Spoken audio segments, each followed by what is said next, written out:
Okay, folks, we're going to do another early morning painting session here. Try to knock out the rest of this Irish command.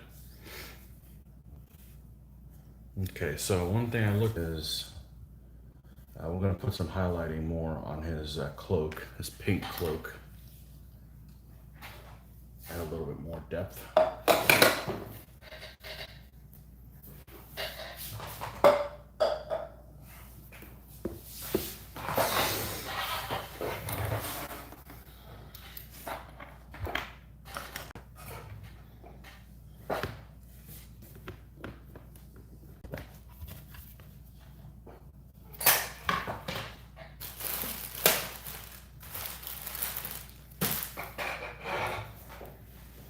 And we still have that pink over here.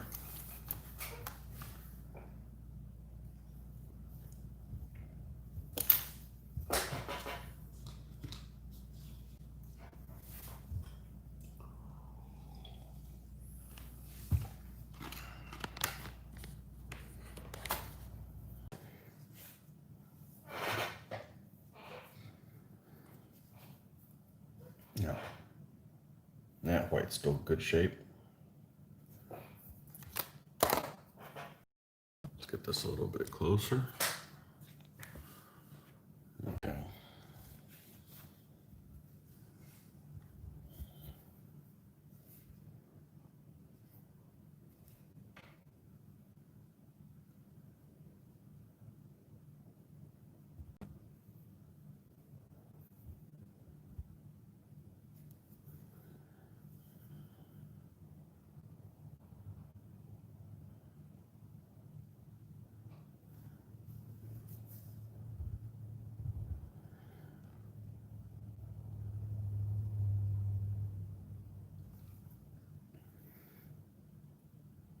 And if I still don't like how this turns out,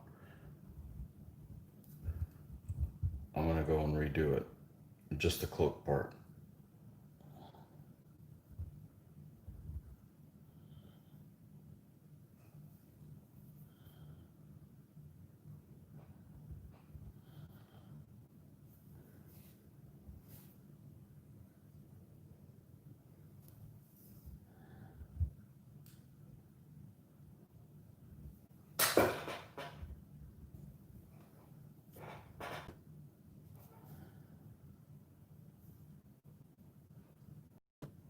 There we go. You add some depth to it.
Left a little bit of this.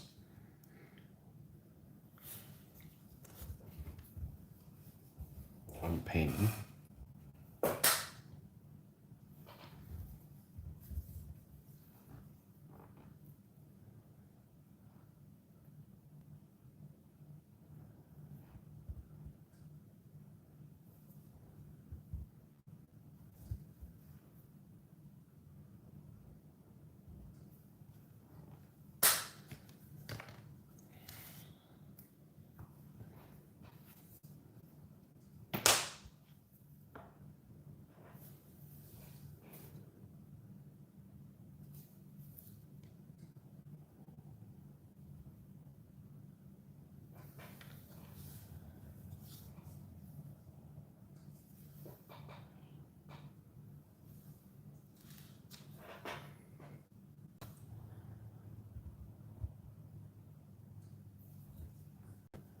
My back's sore this morning. I wonder if it's from picking up those miniatures from last night.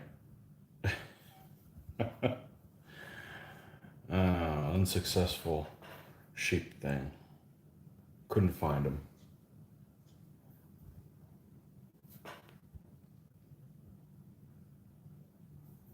Oh well.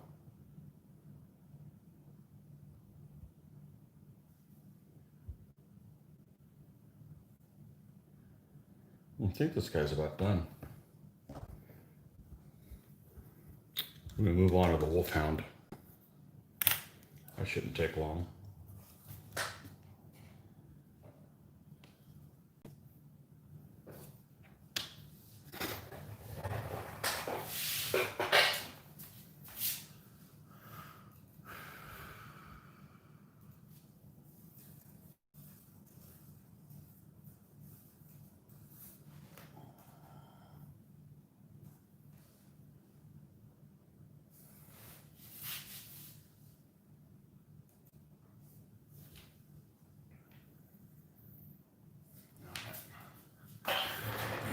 I want to use a gray. Start with a gray. It's just a little brown.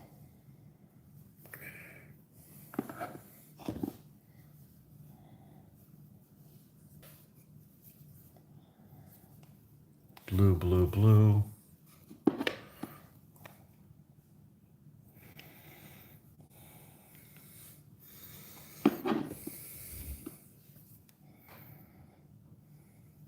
Let's start with this medium gray. That tends to go towards the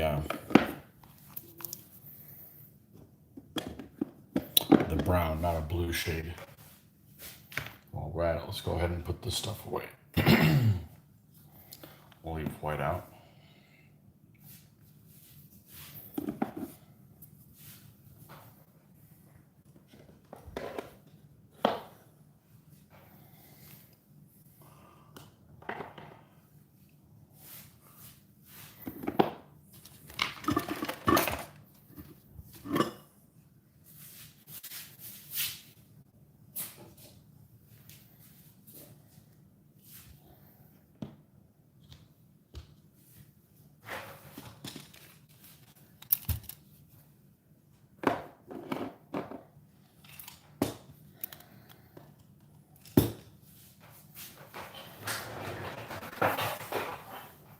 Okay. All right. So the color we're going to use for the hopefully you guys can hear me fine. I'm sure I can. My voice carries like a mofo. That's why I'm trying to be kind of quiet.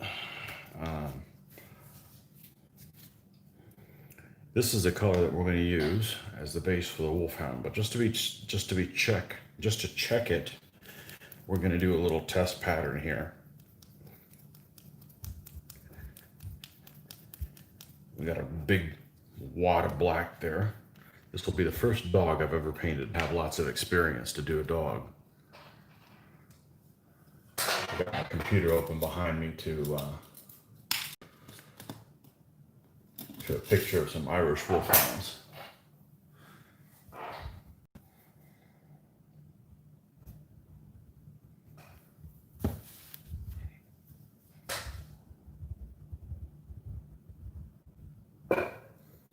Okay, now we know we're going to put black in this.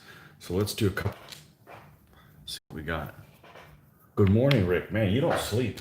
It's like 4 in the morning where you're at. Good. Sleeping's for weenies. Some people sleep in on their weekend. I think it's dumb as hell. Let's do what we want to do, right? Unless you do that Monday through Friday anyways. All right. He should be easy to do. I don't like putting paints in the middle because I'm having to reach over it and I end up getting, but we're not going to use a really fine brush. We got bit of static grass here, no big deal. Here's the black. All right, let's do a test run here.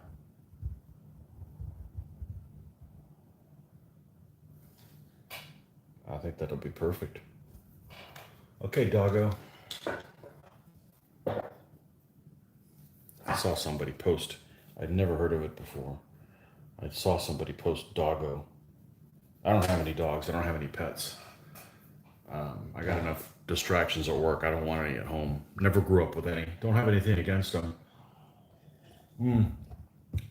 They smell. I don't like how I smell when I just step outside after taking a shower. So, but I never grew up with any of them. But this is my idea of having pets here.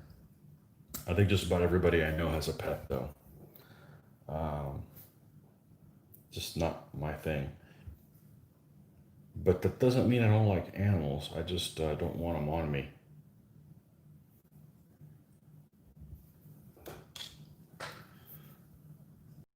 I enjoy them on YouTube.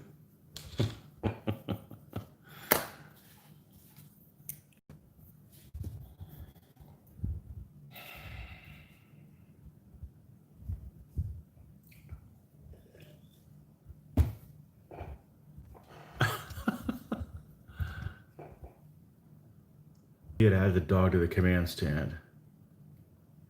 You haven't gone to bed yet. Well, there you go. I'm not much of a night owl. I used to be. And I used to do, let me make sure I get the date. Let me sure I get the dates right. I already had a computer. So this would have been around this must have been around 1999. I had just gotten the computer, and my first computer that was my own. And it was like 1999. And, I was already living alone for many years already, for about 8 years. I had a computer room / painting room. I had a room basically that my buddy, all we were doing was 20mm World War II, so that's what we would paint. And it wasn't an easy rule set like DBA where I could just be productive. Like here, the DBA rules aren't perfect, but I'm not apt to cogitate about how to change them and everything. So I can just focus on building armies and painting. I'm not getting discouraged by anything. But back then I didn't get so much stuff done because we were kind of working on our own set of rules and so forth. But anyways, I digress. So I had a computer room, game room, and I think it was on a Sunday evening. I know it was a Sunday evening. On a Sunday, same time, I ended up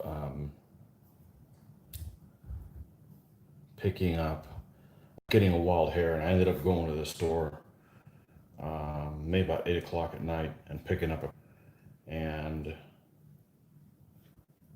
it was so good, and I was so captivated. I stayed up all night painting it. Literally, I went right into work, no sleep, zero sleep. 1999, I would have been 28 at the time. So yeah, it just isn't worth it. The other day, earlier this week, Marty came and gave me this big pile of figures to do an unboxing. It was late. I just did it in the morning. I could not have done that 10 years before. I would have had to open it right then and there and see what was in there. It would have just, excitement would have killed me. Now I'm like, Well, if you watched my video feed yesterday, you see how many figures I have. What's another 100 or 200? So, things change. It's not that you become old. It's when you become older, just things aren't worth it anymore. You've done it, and it's like, I'm not worth it. Not worth paying the piper. I don't really feel old, but pulling all-nighters. I mentioned earlier in one of my videos, I had a buddy of mine that was coming up with rules for a sailing ship game. He wasn't really happy with anything that's out there. So we were going to play on a Sunday, I believe. So Saturday night, I stayed up all night. I may have gotten 2 hours of sleep to paint this bastard here. It's in bad shape now.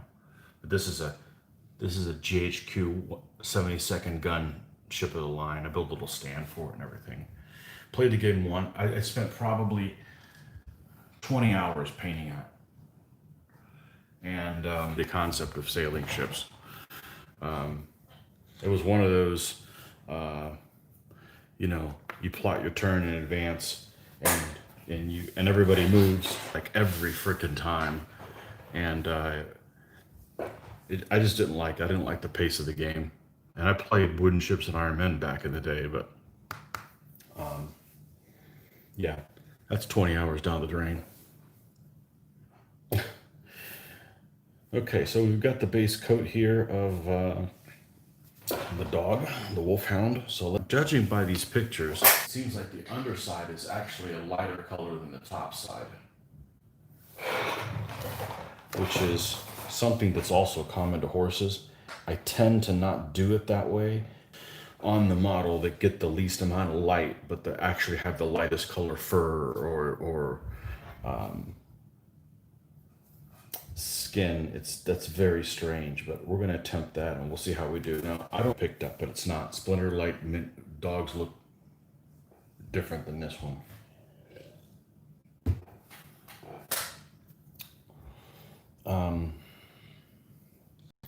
Looks like this brush just died on me and split. We don't have time for that. Ain't nobody got time for that.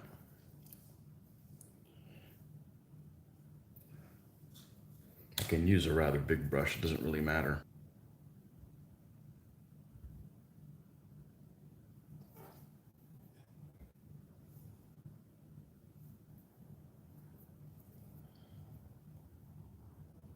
Yeah, I can't stay up all night. There's nothing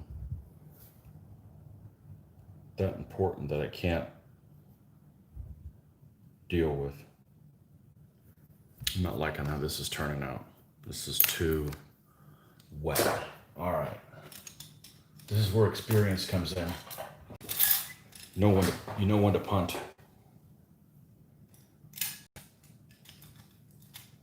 Let's see. I think I found it there.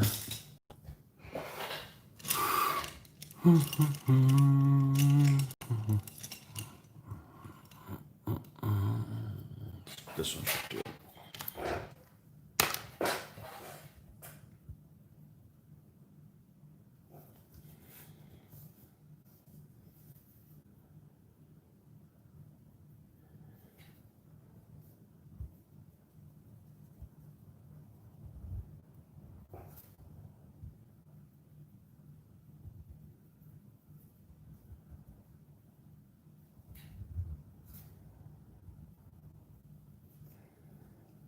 We're going to do the top. We'll try to lighten up the bottom later.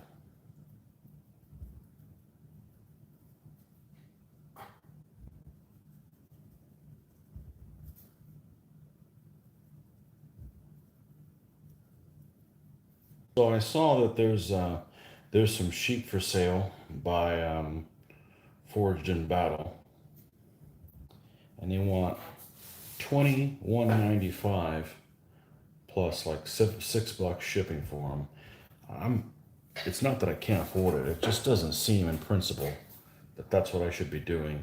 Also, I don't want my first Forged in Battle figures to be that I paint to be sheep. That doesn't make any sense on any level. So I think we're just going to punt on that right now and worry about it later. I know they're here. They shouldn't have been. Because even though my figures aren't the most organized, I don't have Turks in my medievals. It's like I know where they're not at. So it's not that difficult to actually find things. So up early. I'm up at the time I always wake up. I was up at 5 actually. I had to go make coffee. There was no leftover iced coffee. So we had to make the warm stuff and throw ice on it. I'm up at 5 every morning.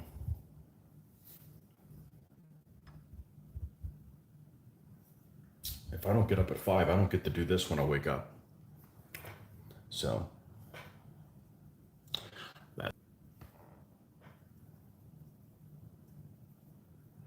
the daughter doesn't have swim practice, which means I don't have to stop about now because she goes in early.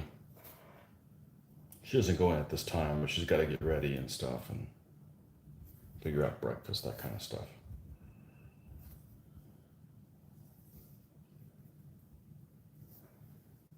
Okay. All right, that's good. Now, let's just use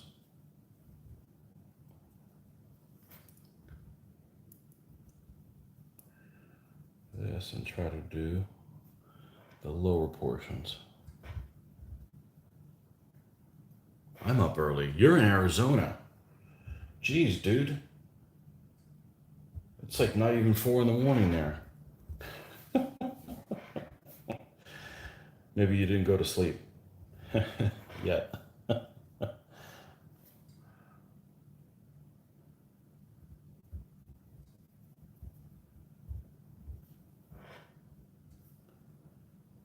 Yeah, I got done with painting, and then I noticed that The Boys was up finally to this week's episode.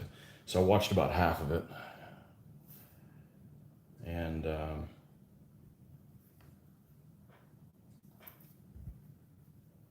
wasn't too into it. That's the problem with not binge watching, is you end up waiting a whole week for sometimes an episode that's not great. I'm not done with it, but we'll watch it later. So no spoilers.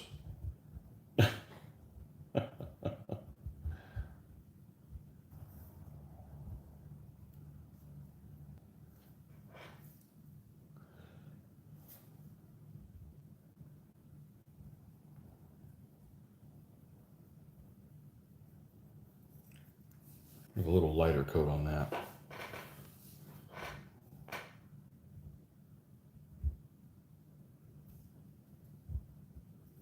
Oh, I guess the white finally dried up.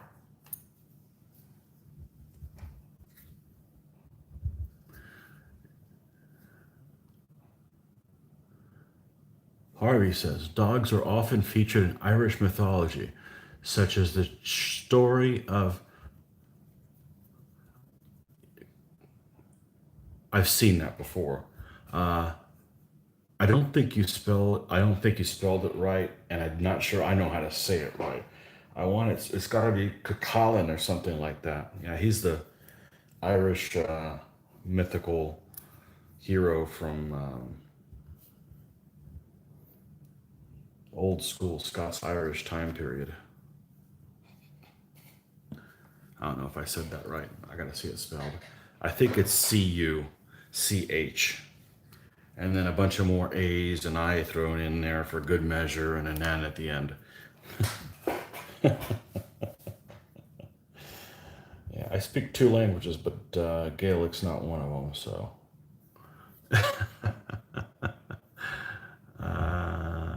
You're up late. Yeah, I figured as much.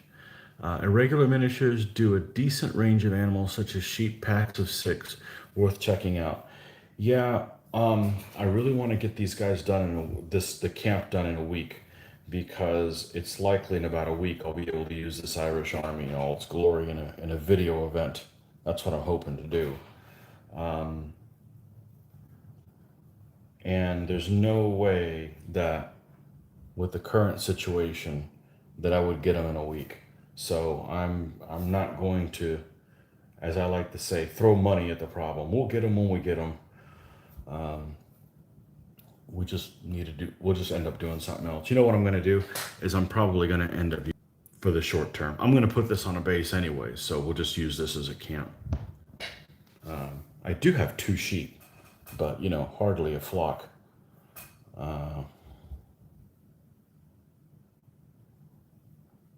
That I cannibalized from somewhere else. So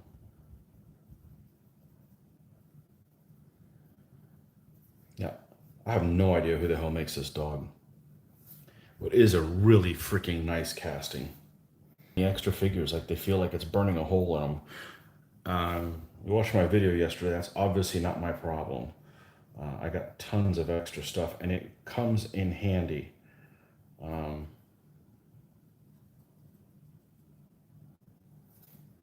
And I haven't bought figures in a long, long time. So, oh, okay. Yeah, as I ordered the knights for this army, you know what I mean? Just like extra stuff. I don't mind buying things if I've got like something to supplement.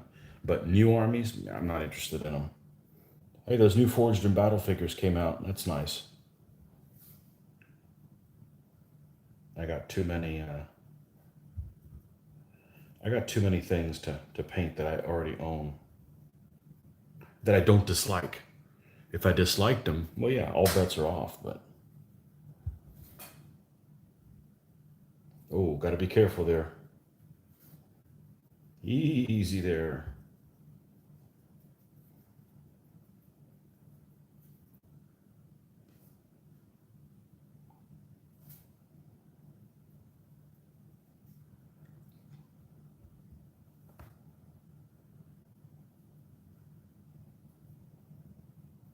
Well, let's rinse this and take a look at something because you piqued my interest. We're looking in Celtic Warriors, and there's an Angus McBride artwork of that guy you just mentioned with the C. I believe it's the first guy here.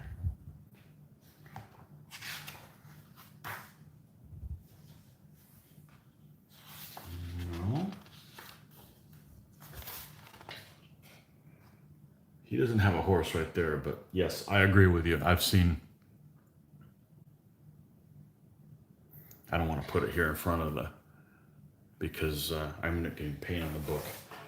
It's Cuchulainn.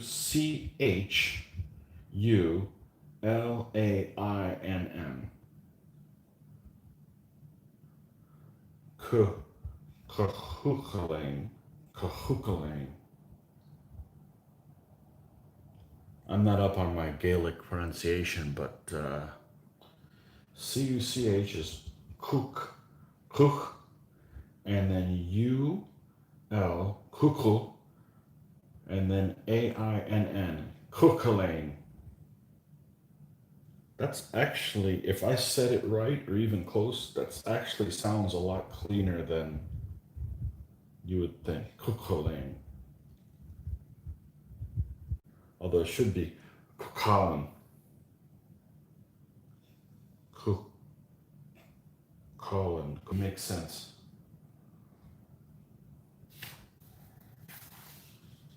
Any dogs in here?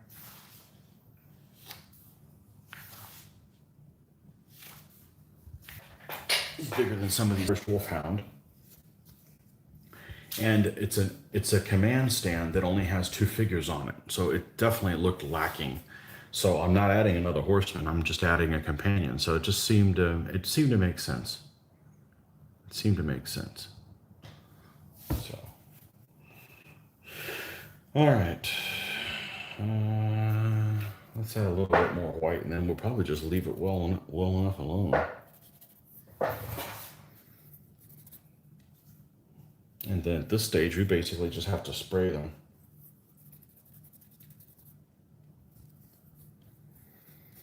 Now, I've heard horror stories. I don't want to run my mouth and end up paying the piper today, but I have, knock on wood, never had a moisture issue with spraying. And I don't know why it is. That would be a good science project if if I had to do those type of things.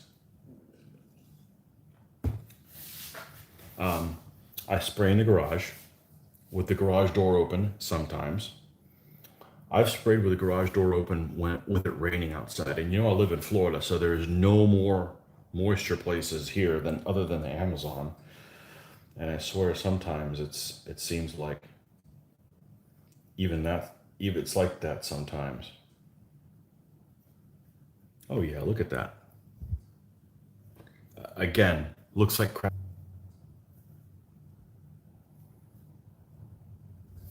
That, but I spray with the in the garage. Never had a moisture issue. Never had it fogging. Now, I'm thinking, what am I doing differently that maybe other people are not doing differently? Well, I can tell you that one thing I do is I leave my. Why bring the spray can in if I'm spraying out there and only out there. So I leave my spray can in the garage. So I'm always spraying. The can's always the temperature it's spraying out at. Maybe that has something to do with it. Kind of like with your reading, your glasses fogging up. If you leave your glasses in the area that you're in, they don't fog up. They fog up when they're cold or they're room temperature, and you go somewhere warm, or vice versa. Maybe that has something to do with it. I didn't purposefully do it that way. I'm just like, my spraying area is out there. There's no point in bringing that in. So, cool. I'm not sure how to read that. We got coup, and then I don't know what the sound I'm supposed to do with with that symbol. Colin, Cuchulainn, right? Is it Cuchulainn? Because that would make sense. And that's a Gaelic sounding sound. Not that I'm an expert. Cuchulainn. Ah, you're such a Cuchulainn. Sounds like somebody is crazy. Oh, stop being such a Cuchulainn.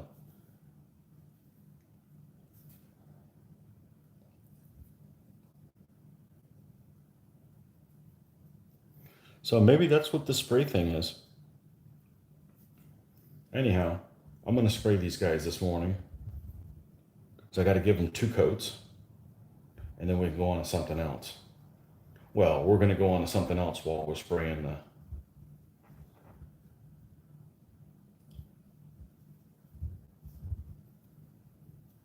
those figures. We're not going to just not do anything this morning. That's bullcrap. I'm here to get things done.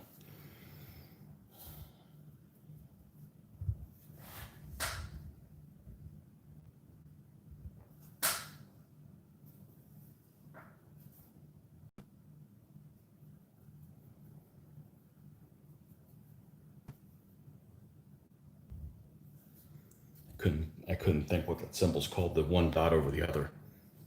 Not the quote mark, but I swear sometimes I feel like I'm losing my mind. Maybe I never knew what it was called. It's not like you don't use it all the time. It's not like I haven't heard of what it's called. I just can't think of what it's called right now. All right, this guy's got a ridge on his top. So we're going to paint the ridge. We're going to dry brush just the ridge.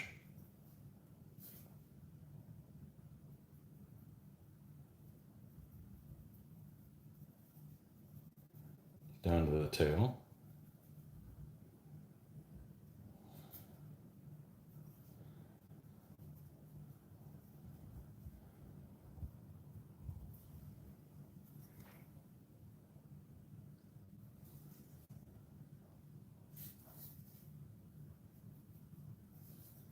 I think we're good with them. Let's maybe do the paws a little bit.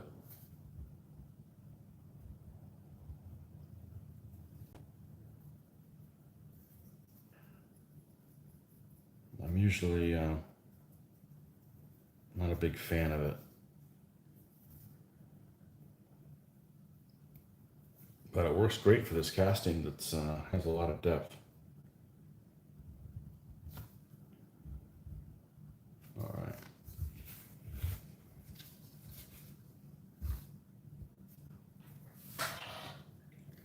And his eyes are hidden underneath the matted fur. Hairy, hairy dog.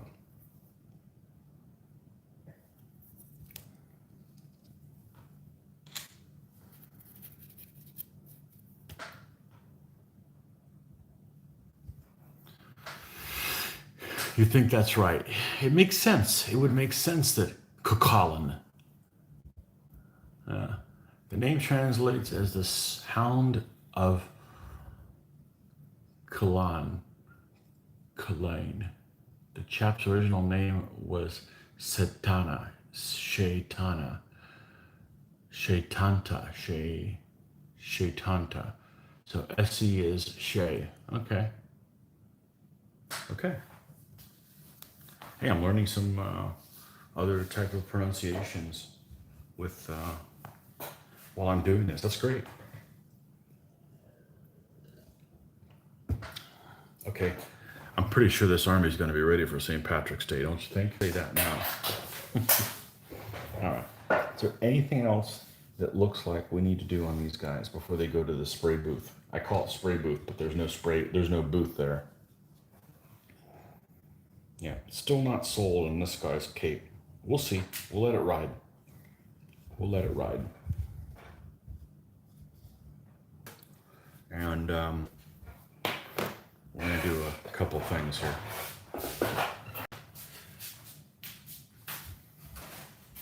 Stuff in.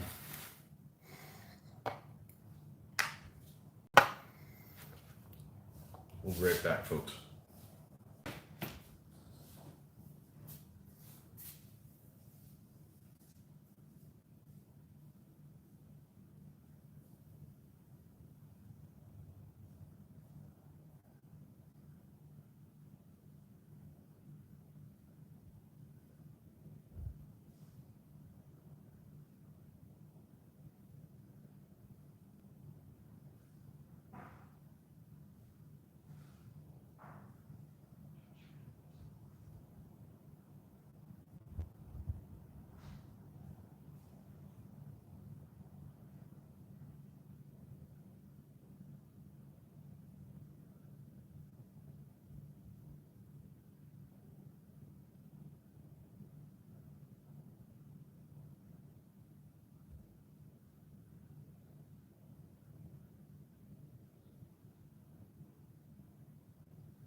Okay.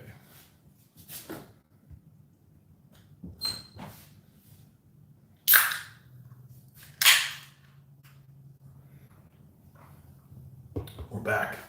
Now, let's do a couple things.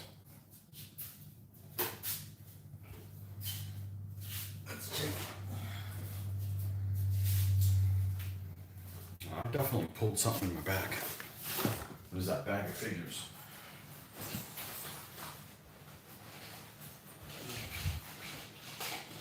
I hear it.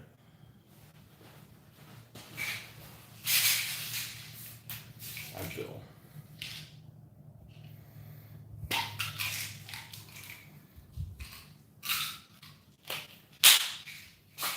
Oh, that's right. I actually mowed yesterday too, so.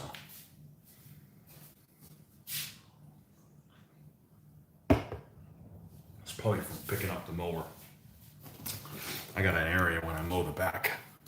I need to pick the mower up and put it on a pick it up over the back thing. So pick it up over the. I've got like a raised area in the back, and I've got to kind of pick the mower up. So I bet that's what it is.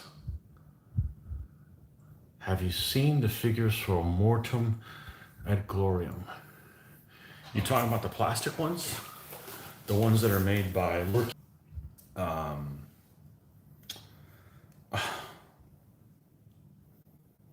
They're now carried by Plastic Soldier Company, but the Lurkio figures, I almost think this is the same casting. I have not seen them. I've seen them online, but all right. What I'm going to do is I'm going to find, if you guys saw this, the video I did on the unboxing stuff from Marty, we're going to look for those Irish Kerns.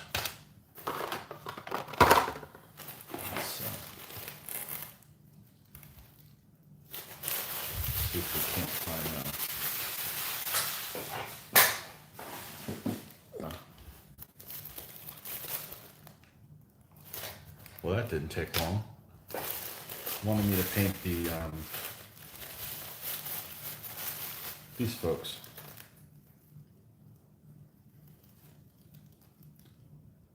The Wind Hussars, but they just, I asked on the miniatures group, and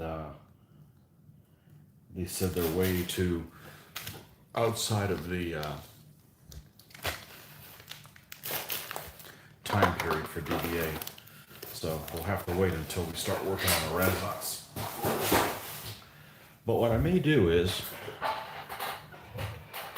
I'll paint them as I'm working on the rules, because I already have Turks to test the rules with. So Poles are a good fit for them, and then I don't have to worry about all the infantry, because both of those armies are very light on infantry, especially the Poles. Poles are almost completely mounted. So let's take a look at these Kerns and see what we're dealing with. And we're talking about for the purpose of auxilia. This army can have 3 stands of auxilia. I believe there's probably going to be 8 in here. 1, 2, 3, 4 guys in. All right, so let's see. We're going to have to put at least 1 guy, and we're not going to do that. We're not going to just add 1 person, even though there's 1 we can add right there. It's not going to look right.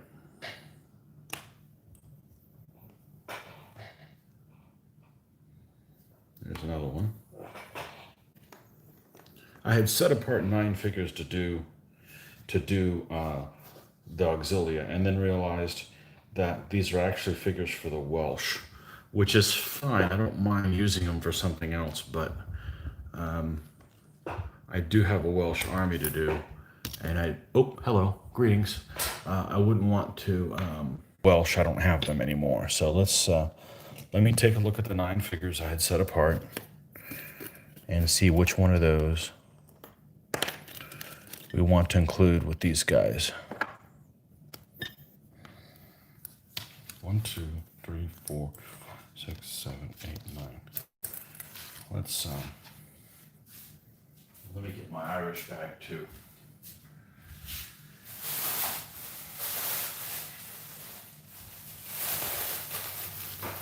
I knew the sheep weren't in here, so we didn't look through here. It's a Norse Irish army that Mitch wanted. A Storcon recently. He's like, here, have it. Cool.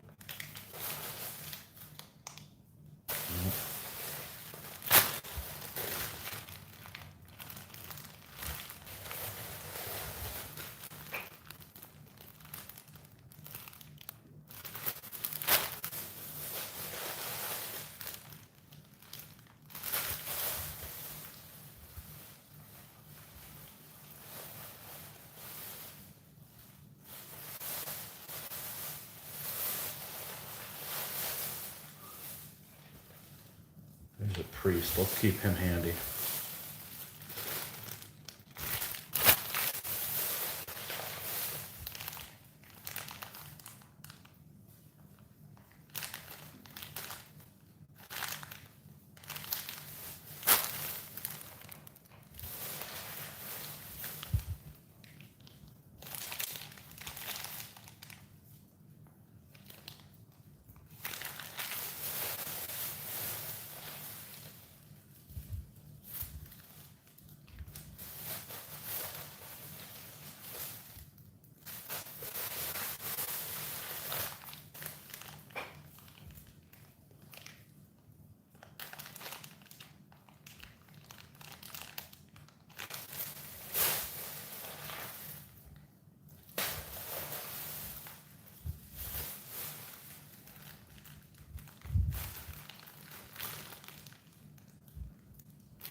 This is what we were looking for.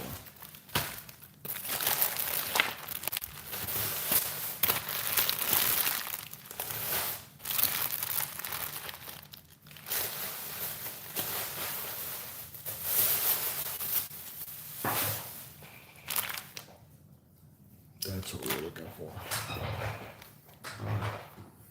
Well, the priest over there, I got like a pile of, not really a pile, I got a group of civilians that you can use for the camp.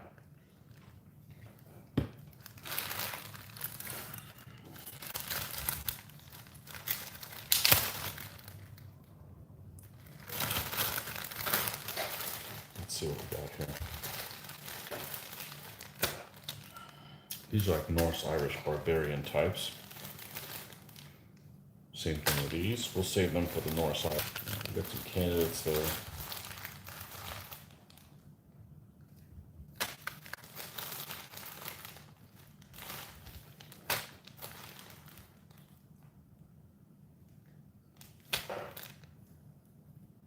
This is the museum guy, which is actually a kern, but he's so freaking big. Maybe we should use one of those just for humor.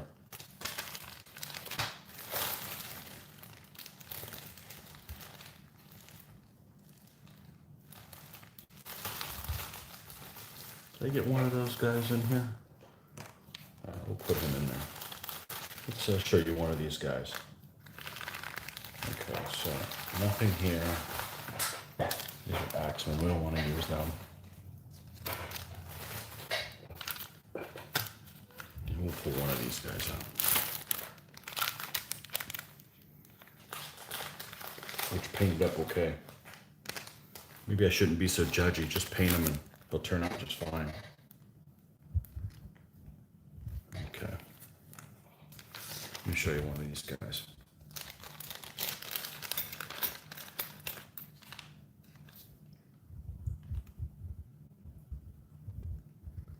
These guys are museum.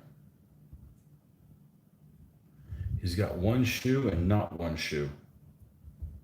That's obviously an Irish figure based on his shield.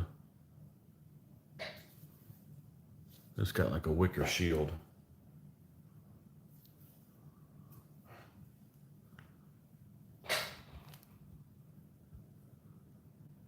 But he is gargantuan.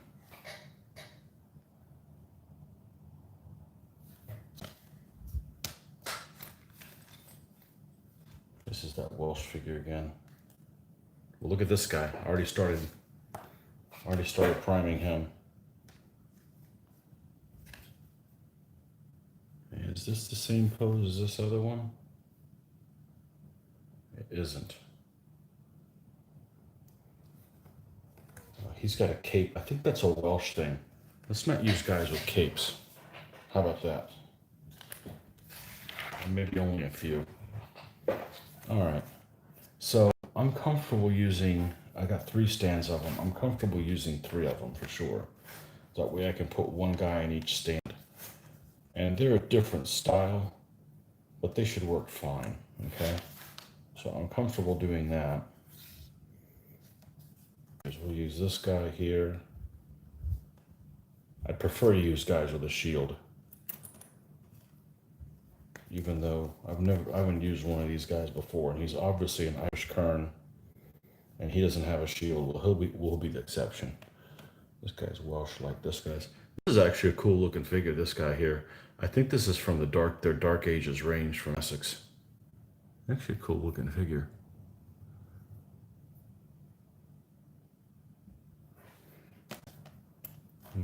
Nothing wrong with this guy, but we've used him in the other army. So what do you got? 1, 2, 3, 4, 5, 6.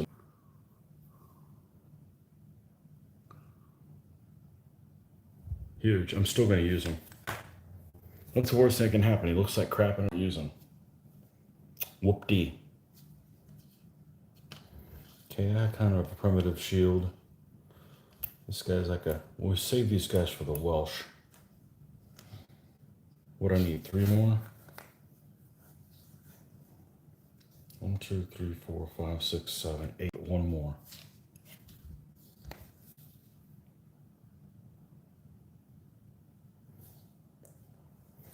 guy's got no shoes, we'll use him.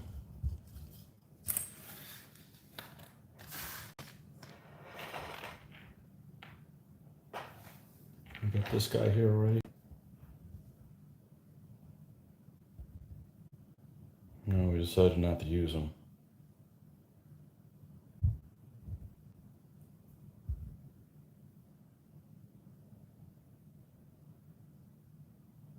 Let's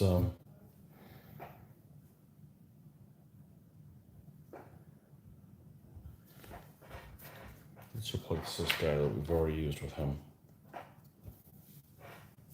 Okay, I'm good with that.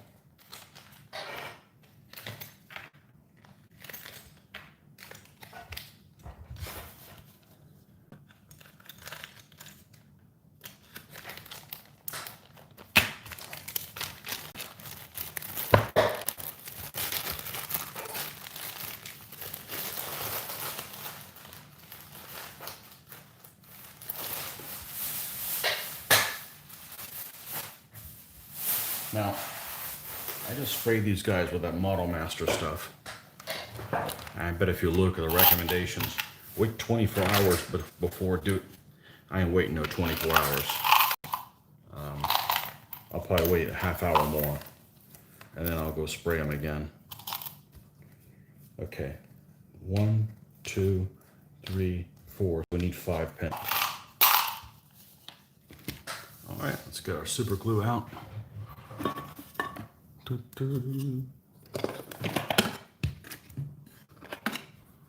And the cool thing about this army is, normally I wouldn't run the auxilia because they already have 5 Soloi, right?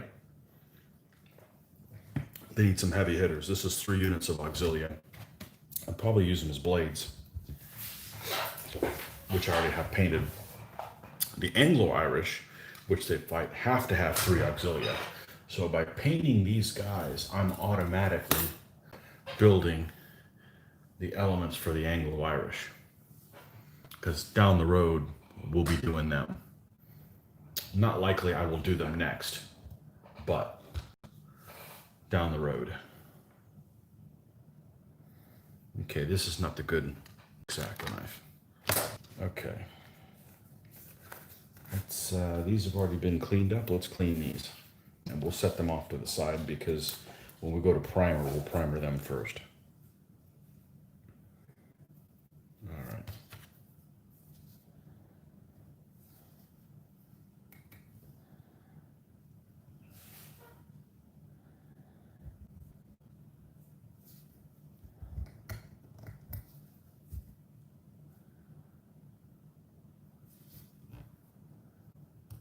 Now, what I mentioned in an earlier video, all of my skirmishes have Irish symbols on them that are not Christian, not crosses, that type of thing. These guys are primarily going to have crosses and stuff. So that's just kind of a decision that I kind of made. You know, Celtic crosses, because we don't want these guys to lose their Celticness.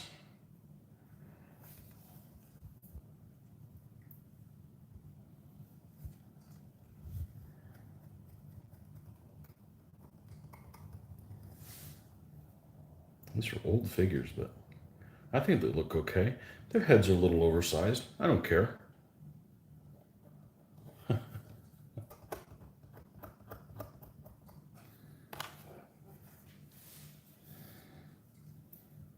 It's a big bastard. Oh, he's ate all the food.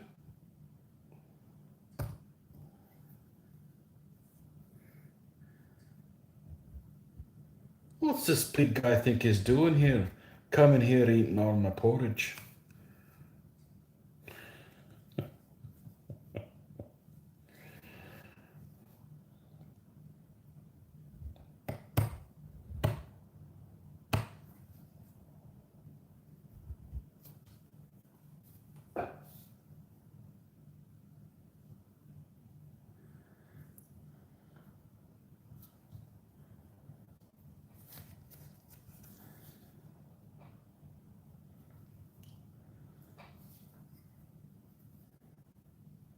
Now, because these are kind of commoner guys, these are all going to have that saffron color tunic for the most part, which means they ought to paint up real easy because I don't have to make that many decisions. The fact that they're barefoot means they also paint up easy. So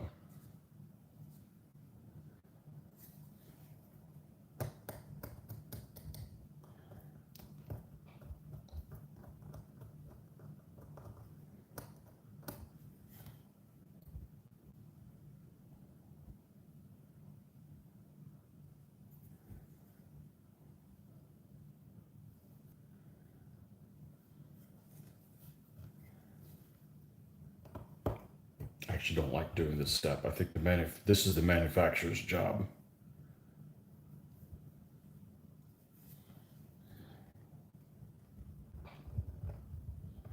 But can't really ask them, hey, come here and fix your figures that are 20 years old or 30 years old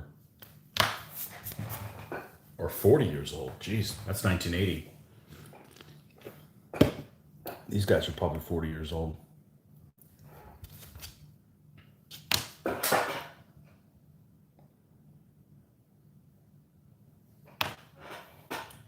Let's see if we got a small file in here. This metal is very, very soft.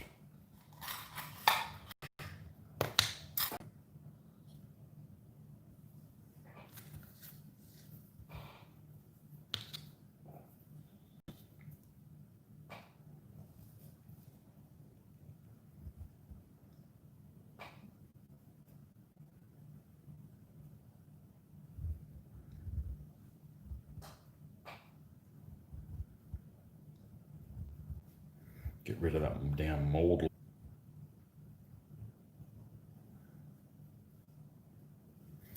Okay, that'll work.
Now these might have their first outing and get their ass kicked.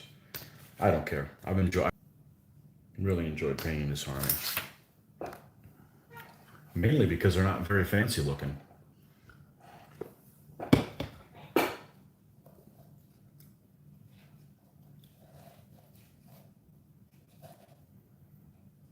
right, let's see, what time is it? It is 7:15. Okay, it's 7:30. After 7:30, we'll go and give them another spray.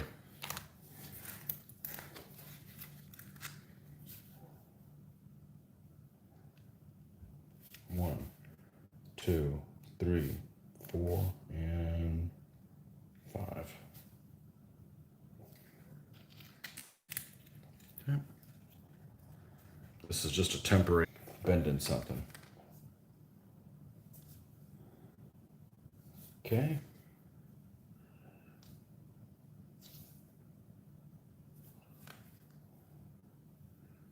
This guy's got a really small footprint.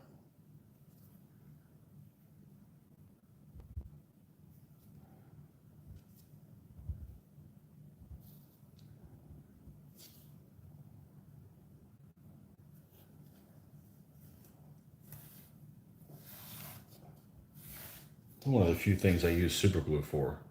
It's just too darn brittle. Lances, anything like that, because it'll end up, as soon as it gets a tiny little bit of flex, it just cracks right there at the joint between the casting and the super glue and breaks off. So, all right, so we've got these guys that have been primed for a while. glued down for a while, so we'll start with them. By the time I'm done with these other super glue guys will be done. So let's grab our enamel paint, a brush that we use for enamels. Might as well get the spirits out to clean it too.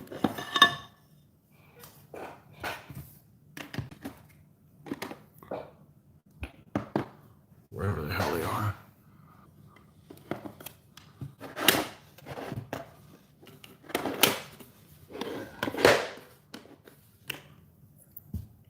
All the way in the back.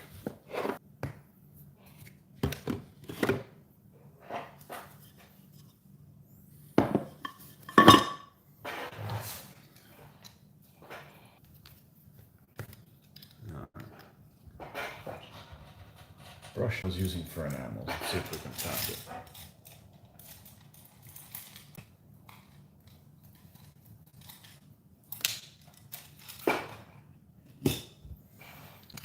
Not one of the best ones.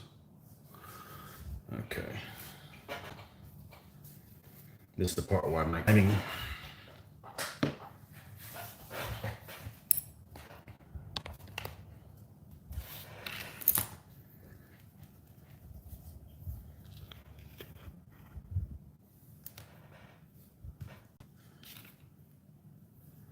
So weird when you use acrylics all the time and then you're like, oh, this paint has a smell to it. What? Paint's not supposed to smell. Let's see, we'll go with this one.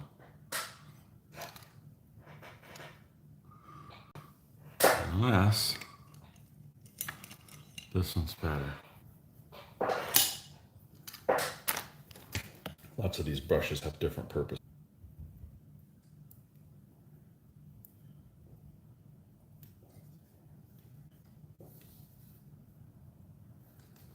This has a stray strand over here.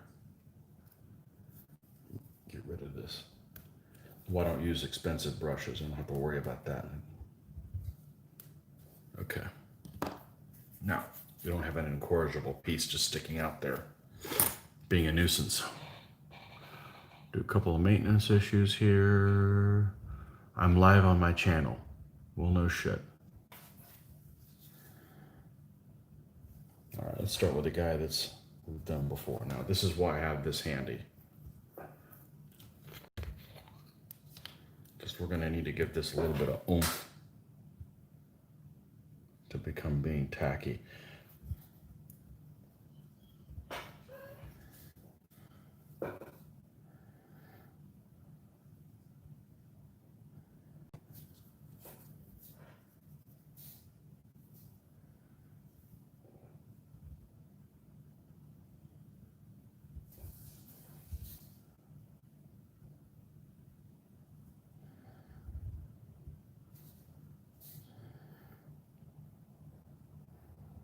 Now the enamel paint should give it a little bit better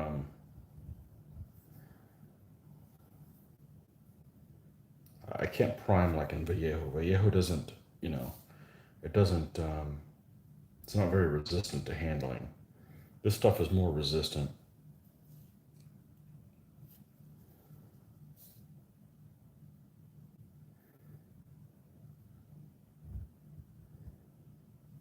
And if there's some kind of mold release or something on these figures, this doesn't, it's not water-based, so it's less likely to have an air bubble that'll pop later and leave a spot that's not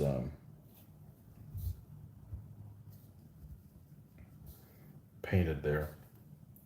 It becomes tacky a lot faster than, well, I don't think acrylics get tacky at all. This stuff gets tacky. So.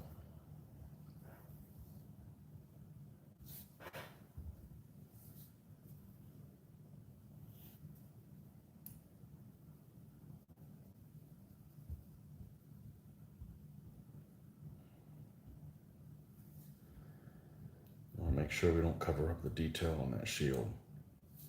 That looks like it would dry brush nicely.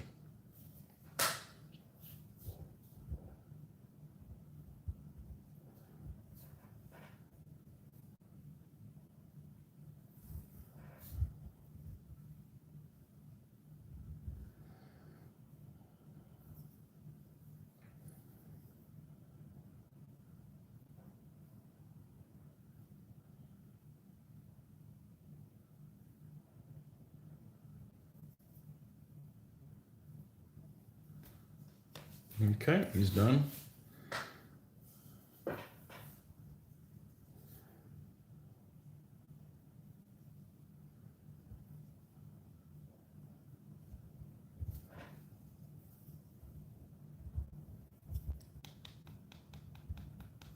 Good morning, John Peter. Guten Tag.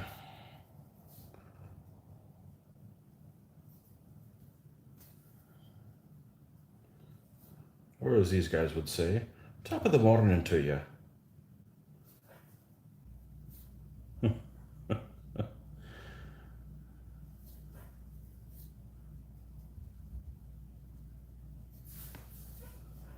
How about we go spray the next coat on the command after we're done priming these figures? That seems like a natural stopping point.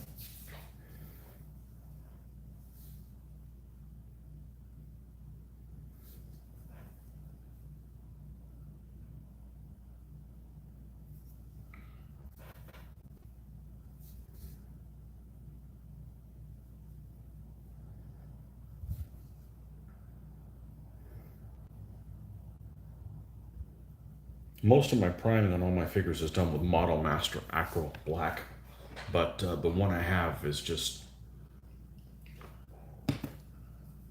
outlived itself.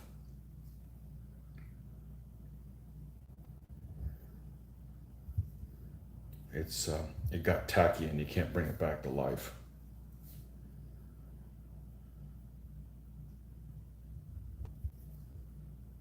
Okay. This guy, the spear salesman on the corner. Oh, this guy's got shoes. Who the hell does he think he is? A Norman?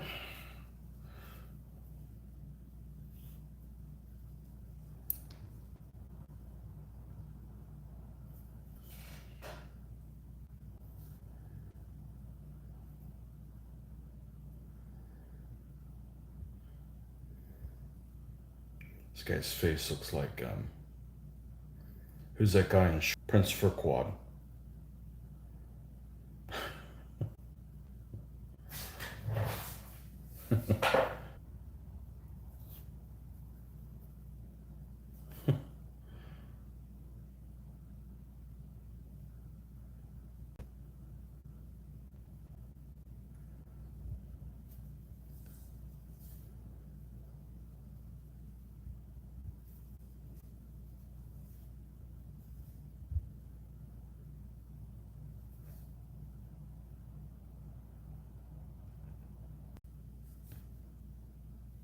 Yeah, it starts to gum up.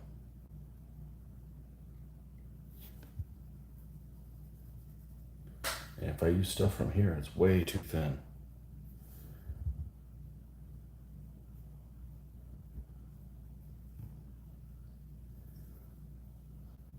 Look, I got black paint on me. It's only during this stage. Okay.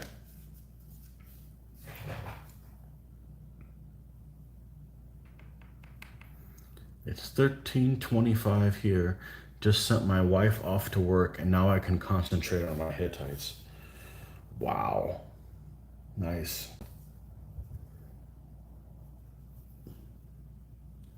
When you see her part of the story. I left my husband home doing chores and I'm going to live it up with the girls.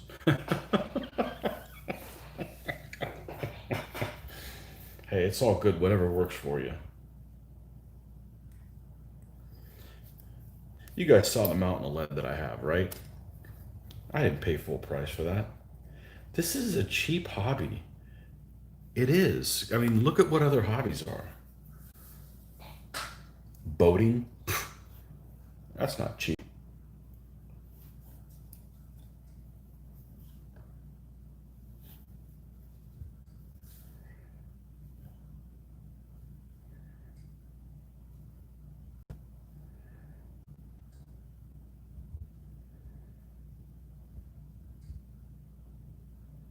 Modeling? Buying models is a lot more expensive than buying these miniatures. I'm also only playing one system, so it's not like, and I'm buying figures for Saga, etc. You know, it's only this. Staying home and painting, that's one of the cheapest things you can do. And in my opinion, most rewarding.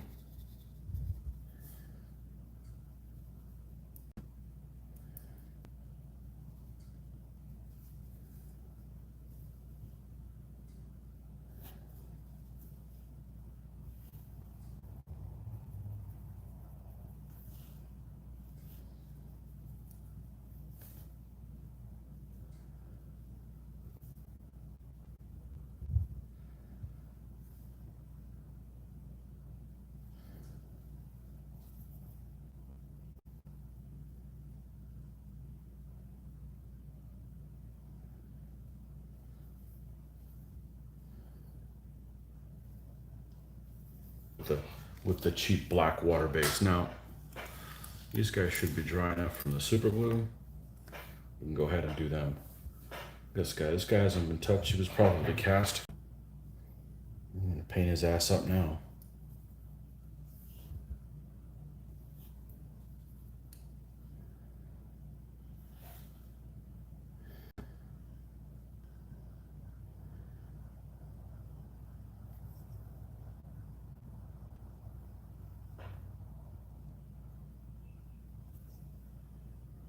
It's a parting shot. She did mention that I should paint some windows from the outside because it's a nice day.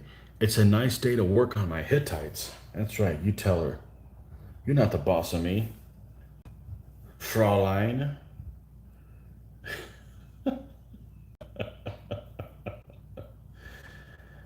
I didn't want to mow the lawn yesterday, but I decided to just go ahead and get it over with, and then I can enjoy the weekend. Not that I'm going to paint all weekend, but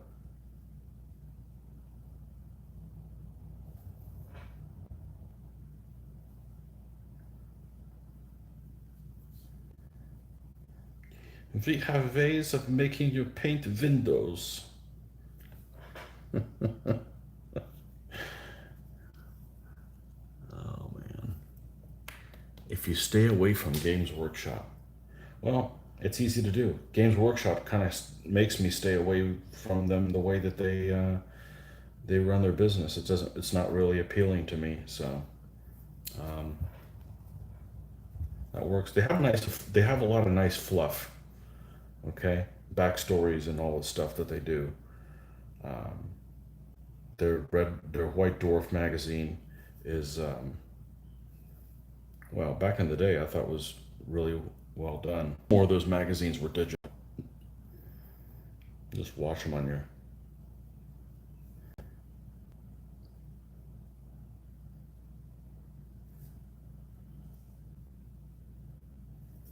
You know, when they supply all the figures for their games, it kind of takes the fun out of the hunt for figures thing, and I like that. Okay, he's done.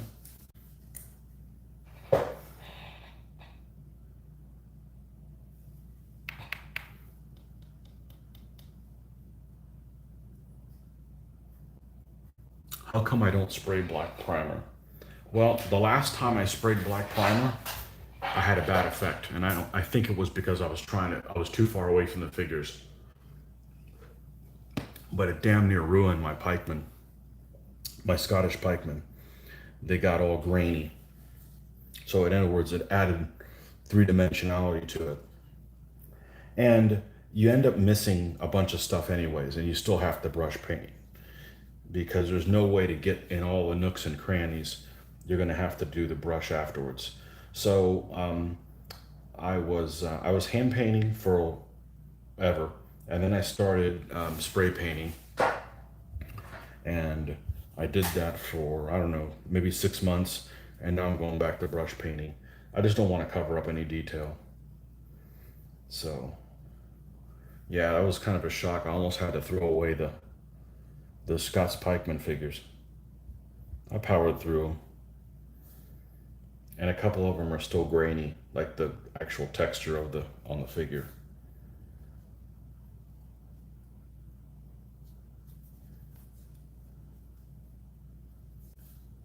But that was my intention, was to spray paint them.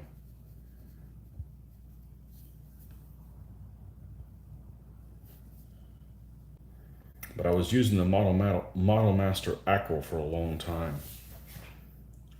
but they discontinued. They're going through, Testers is going through like a whole restructuring thing. They've recently they got bought out by Rust-Oleum, and I think they're trying to reduce the number of lines that they carry. So some of the Aqua colors, like at the Hobby Lobby that carries them, there's on their display, there's not even a flat black display in Aqua. It's semi-gloss. And last time I went in there, they were out of it, which is what I used, is the semi-gloss. It doesn't really matter whether it's semi-gloss or flat. It's just flat allows you to see the details a little bit better. Enamel, and it's not very flat at all. So, no big deal.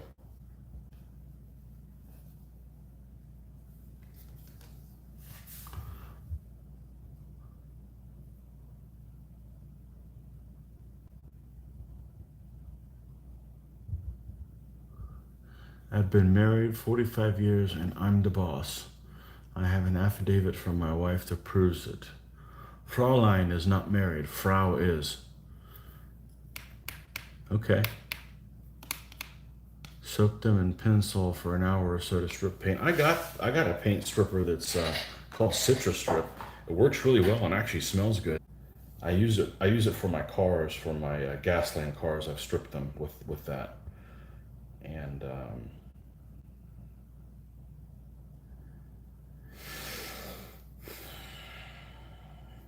I picked that up at the store that I will not go to anymore. And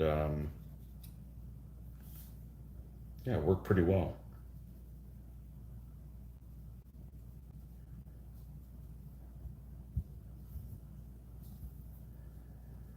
The store I will not go to anymore. The Walmartian store. I'm not going to deal with that place with the current situation. It's bad enough before, now it's just nonsense. Only time I'd go in there would be like 6 o'clock in the morning on a Sunday. You know, pick up some brushes or something like that. It'd be like dead. It's just a cluster in there. I'd rather just buy things from Amazon. I don't have to deal with anybody.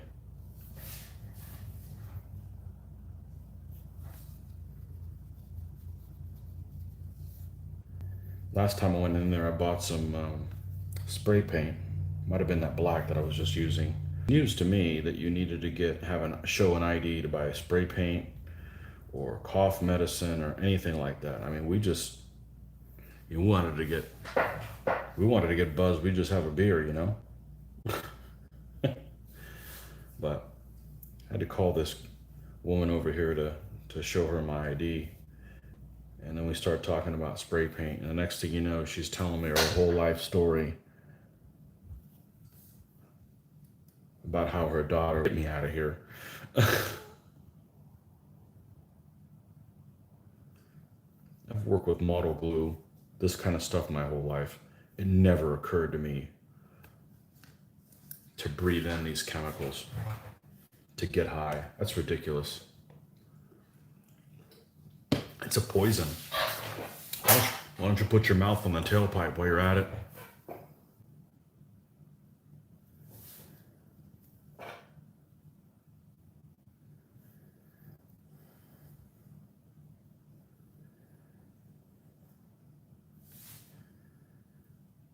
That will paint out just fine.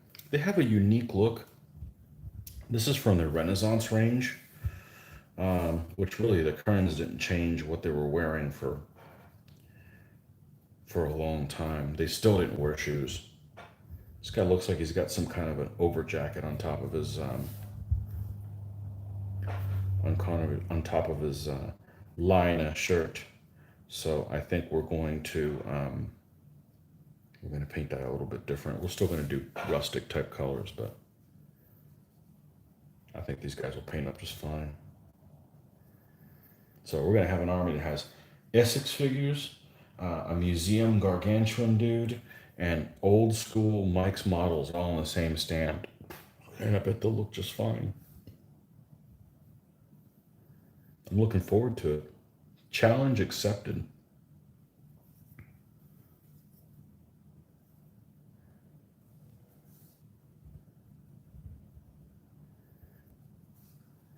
Now, I wouldn't be doing this if I was like doing like Roman legionnaires or something where they were all like equipped by the state.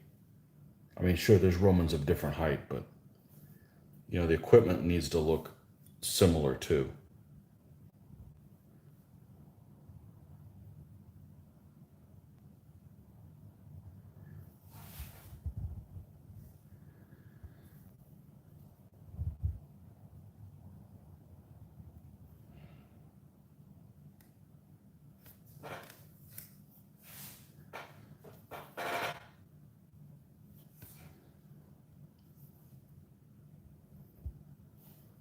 Yeah, see, even the paint that's open is already getting gummy. I'm not used to enamels. I guess I could close it, but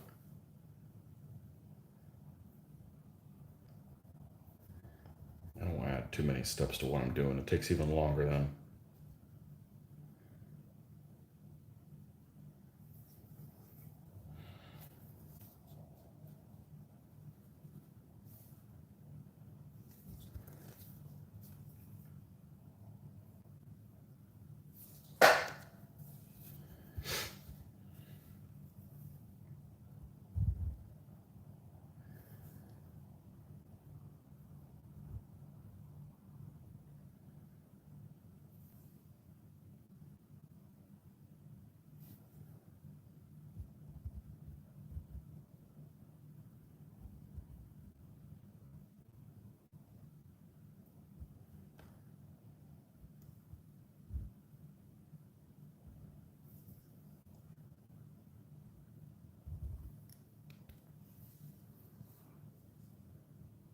I once blew a muffler. I was that like you're pouring beer through it as a party joke or something, or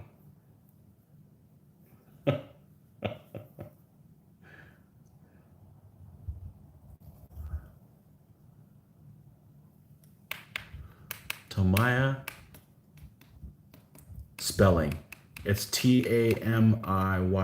It might be Tamiya. I grew up calling it Tamaya, so I guess it's Mia. If it was Tamaya, it'd be Maya. Tamiya has a fine primer paint. Kind of expensive though, and nowhere to get it here. I'm very limited. The only hobby store I have is Hobby Lobby, which I guess they have Vallejo, so it's not that bad. We're going to use this again in a moment, but I'm going to go ahead and clean.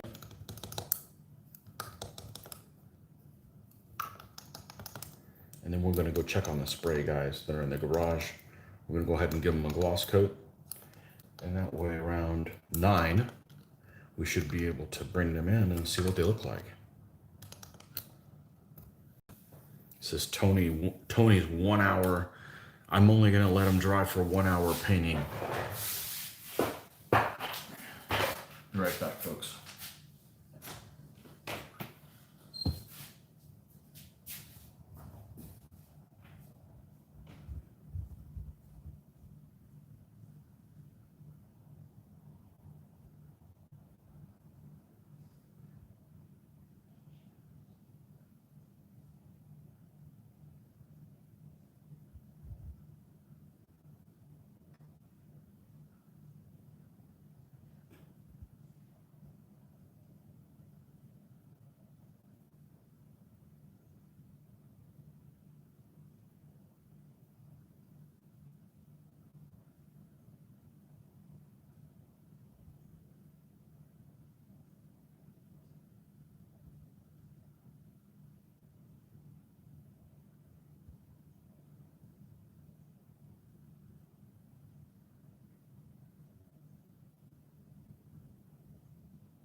Okay.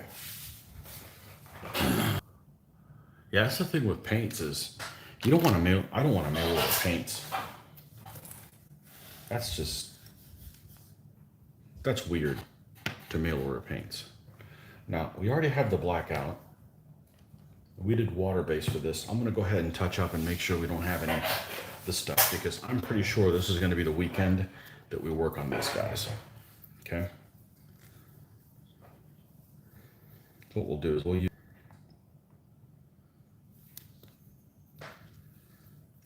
our burial mound here.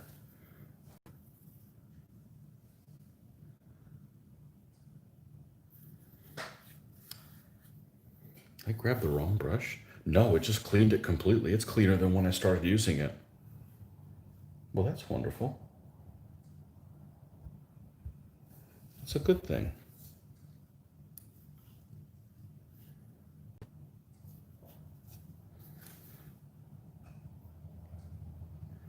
Now, some of this is going to look like it's glossy because this craft paint's pretty darn flat. That's one of the reasons that craft paint I've read is so cheap is because it has less pigment and more, it has more filler, and the filler is flat for flattening.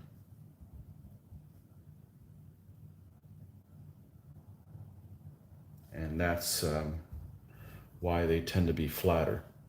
So, in other words, this folk art paint tends to be flatter than Vallejo. I'm just going to paint all this. You know what? Let's put some of this down. Let's thin it down a little bit. Thin it down more. And let's just cover the whole thing.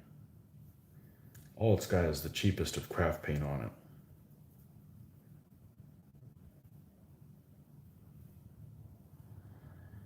This is an old JR Models, I believe, thing here.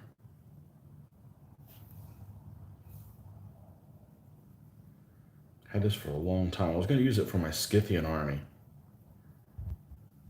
Then I sold my Scythian army. Wasn't really happy with the figures and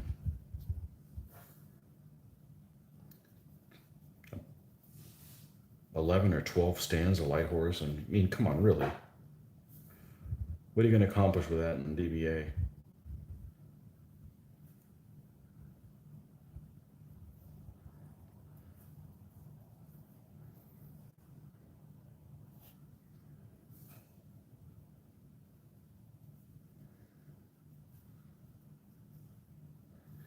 Okay.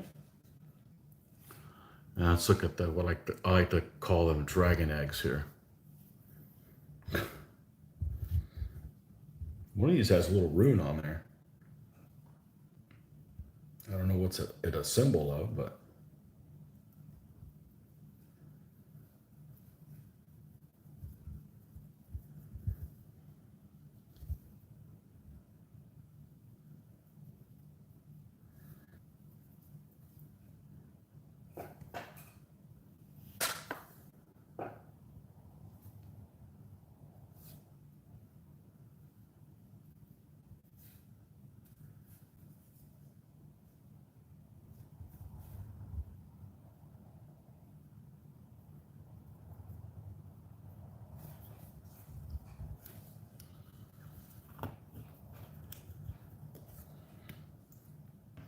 all right, we're kind of waiting for those other guys to do. So let's take a look at, let's prime 4 more figures.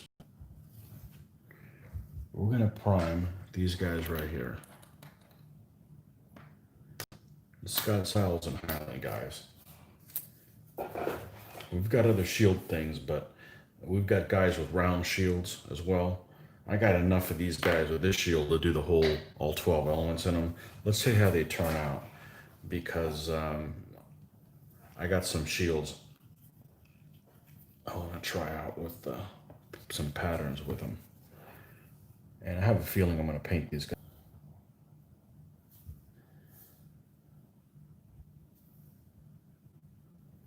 This would be for an ally. They can have a book. I want to say it's book 378, Scots Isles and Highlands. These are figures that are based on the Lewis chess set.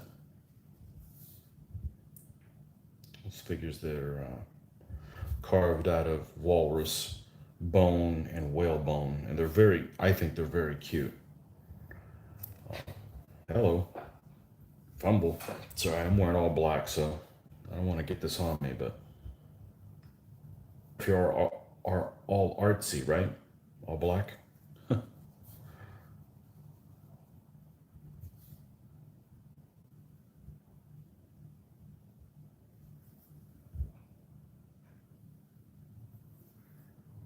What do we got up here?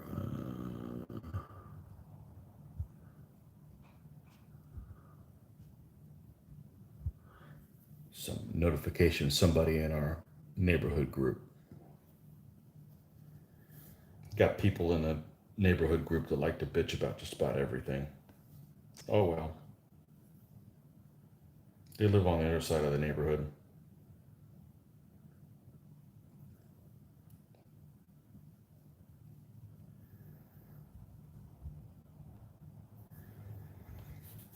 People were complaining 6 months ago somebody was going through the neighborhood and taking things out of people's cars. I don't live in a crime area by any stretch of the imagination. And I don't live in a gated community either, but people were like, somebody stole something from my car. Well, they left their car open. Who the hell leaves their car open at night or in the daytime? I lived too many years by myself. When you live by yourself, you don't have anybody else you can count on to be on watch. So, you go through a door, you lock it. You come inside your house. I mean, my house is never unlocked. That's absurd. Doesn't matter if I lived in the middle of the country. It's a bad habit. So,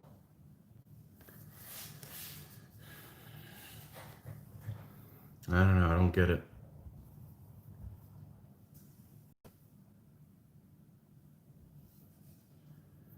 Bad habits are dangerous.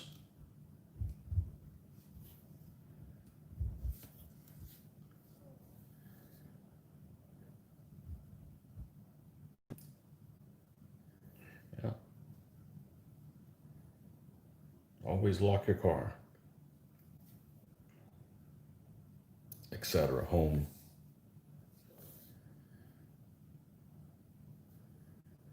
If you go out to the range, always treat always treat a firearm like it's loaded at all times, even though it's not. Stuff like that.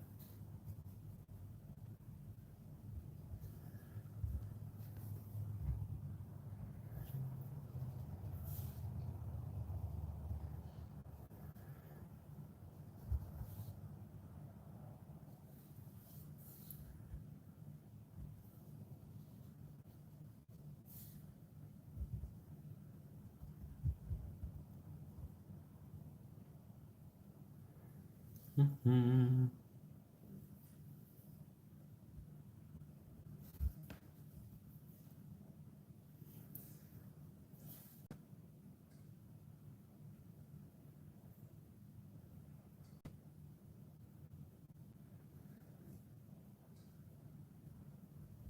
I'm not going to prime all 12 of these figures,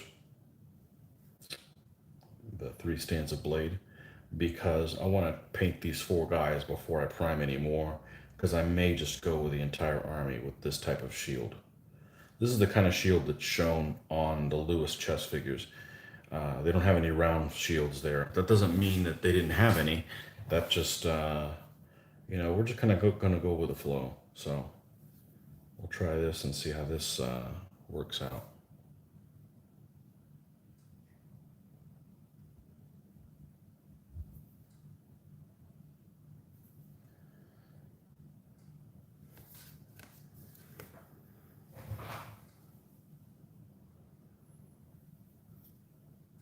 What size base do you use for that, and what effect does it have in the game? I actually have the knights on a 40 by 40 stand. If you put them on a 40 by 40 stand, you lose the ability of being able to recoil 30 if you feel like it, because you have to, the way recoil, or 40 millimeters, you have a choice. So like for instance, chariots are on a 40 by 40. So there would be, their depth of their stand would be 40. So they could recoil their depth of their stand 40 or 40 millimeters, which is the same. So in essence, they don't have a choice. You're going to encounter the same thing if you do that with the Scythians, mounting them on a 40 by 40. Now, what advantage does it have? It can, it'll allow you, if they say you're engaging someone, they'll, that extra 10 millimeters may make the difference where you provide an overlap for a friendly unit that's next to them in combat. I personally wouldn't do it, only because then you end up, if you play with other people, you have to constantly explain to them why that figure is, those figures are mounted on a different depth stand than the other mounted units. I'm not sure why they went around with it. Alexander's also the same way. I think he can mount his army on a 40 by 40.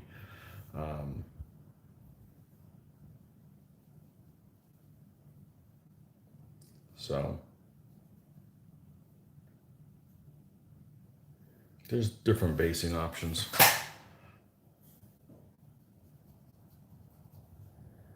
for different folks. We got some war wagons we may be doing in the short term, and I will not be mounting them on 40 by 80. They will be on 40 by 40s. So I'm just going to think about how I'm going to mount them before I actually do, because of the game repercussions. So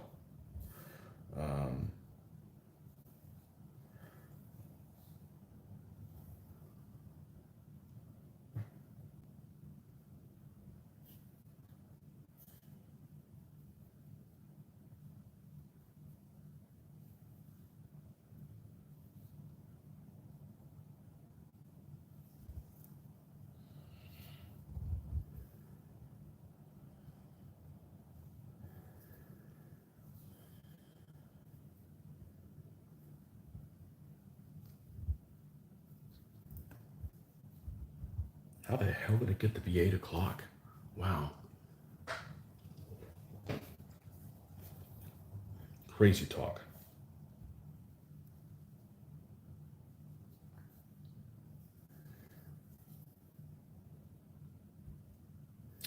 This takes a while. Just the stupid primering of this takes a while. So I prefer to use the spray paint. It's just not working for me anymore.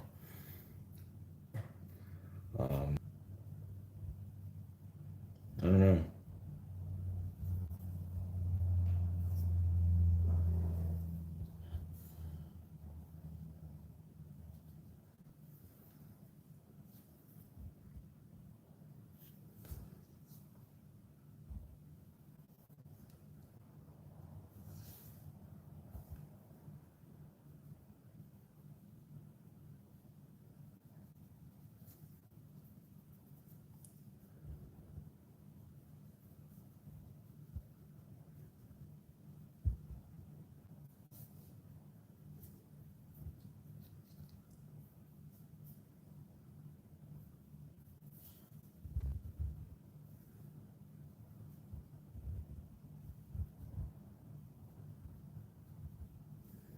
Yeah, I would use a bigger brush, but I don't want to get it on me. Look, I've already gotten some on me. Not like I can't just take it off with mineral spirits, but it's really annoying as a detail painter to get paint on yourself, you know?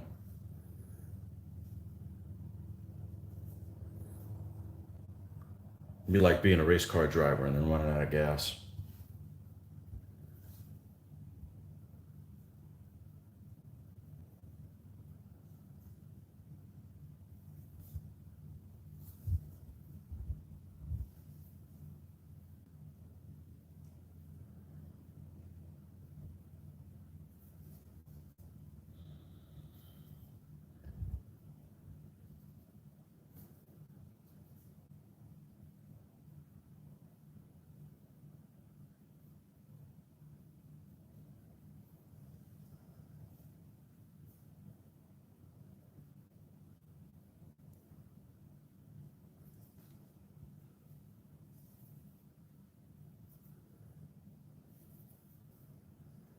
Okay, and anything that I miss, I can just go in there with just a stand. Painters mix their paint on their fingernails. I've seen it. It's absurd.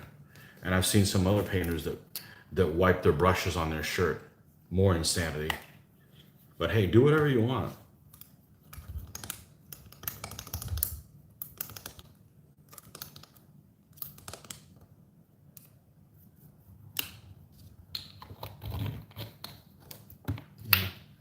I've never painted Manhattan anytime soon.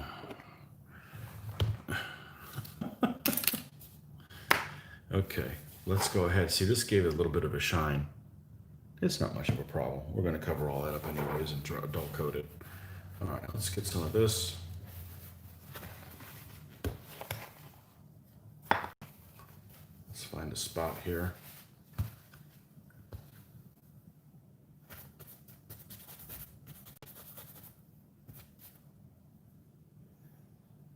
In that respect, the enamel paint's actually easier to get off than if it was acrylic, because I couldn't do this with acrylic. I just have to scrub it. There we go. All better. That's the tone you like.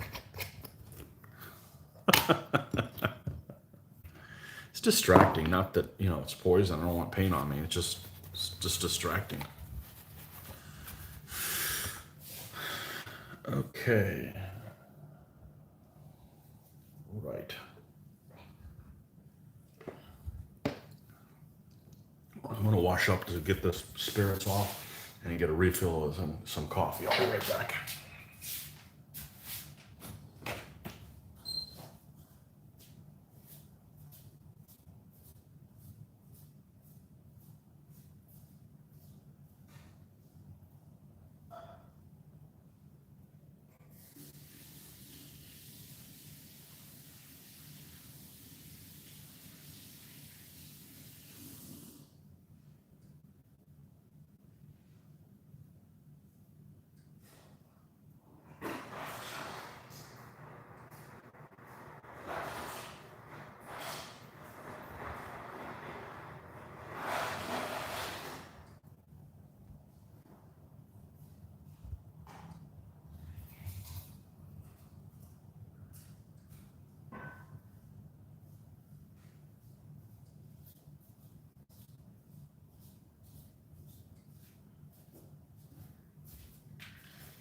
The problem with mixing the paint on your fingernails is it defeats the whole purpose of a wet palette. Is you mix it on there so that it stays alive for a little while, so you don't have to keep remixing it. So I wouldn't. Why buy a wet palette if you're gonna do that? I don't know. It's not like my fingernails that much handier than the wet palette. I mean, they're 1/6 inches away from the other one.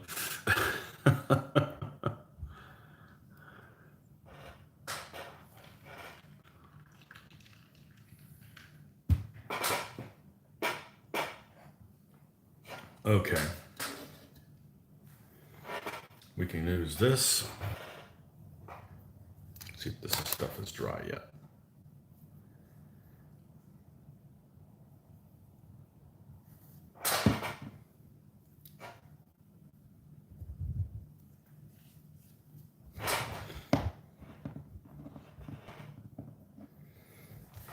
All right. The guys we primed first, they should be good to go. That's these guys here. And let's test and see if they're dry by. Yep, they're dry. All right. Let's go grab Mr. Wet Palette and work on some auxilia. Now, the cool thing is most of this auxilia is going to have some shield patterns on them. So, if your guys, the volume is on my computer.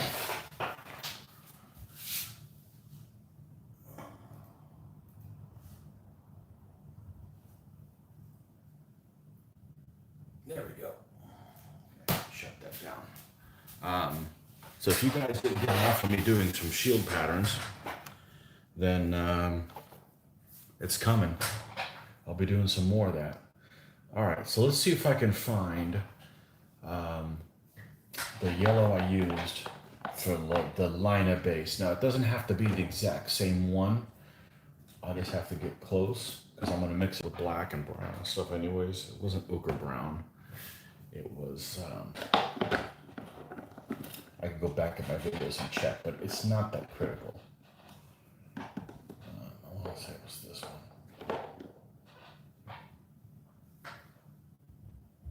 I wanna say it was this gold brown.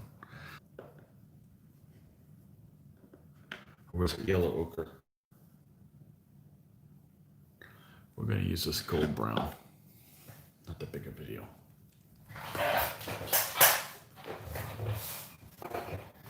All right, normally I would probably change out this palette, but I'm not going to because I've got this big wad of black I might as well reuse.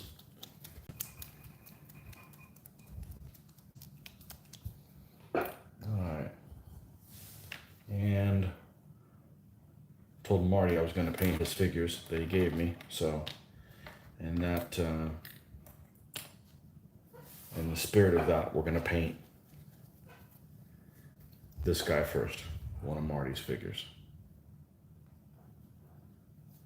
Oh, this is all turded up.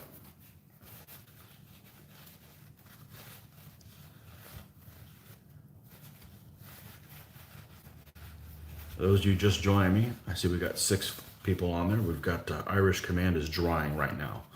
We've got they've been flat coated, and we'll just moments ago, and we'll probably check on them about so bring them out and take a look at them.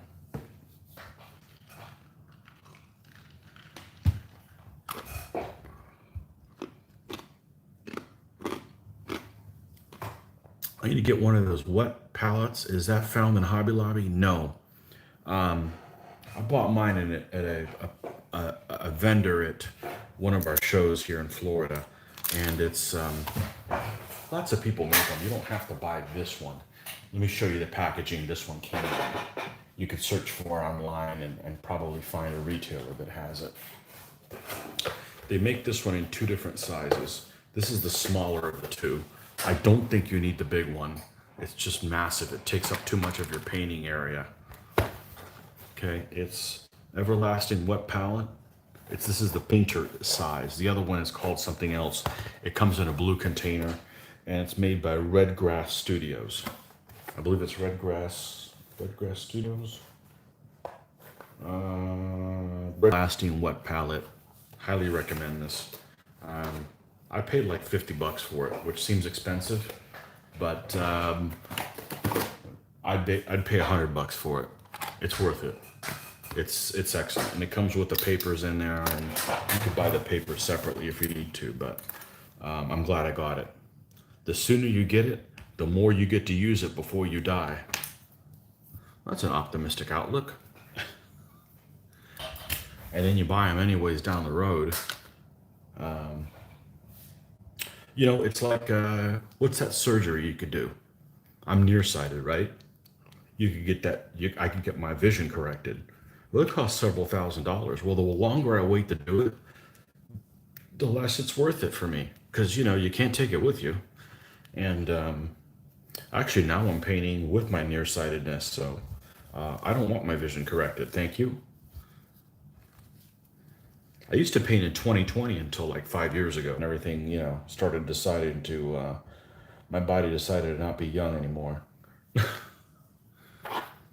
But yeah, I painted with contacts in 2020 always. All right, let's try this yellow and see how it works. Now, we don't need the super detailed one. We can do this one here. Let's grab some black.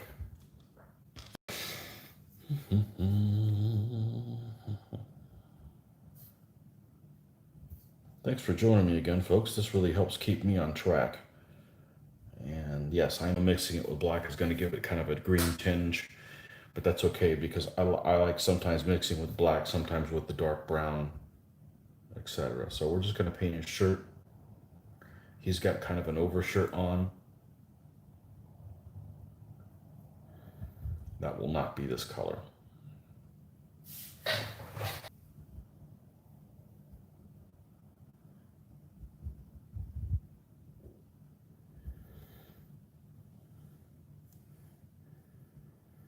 That's all the yellow on this guy. That was freaking simple.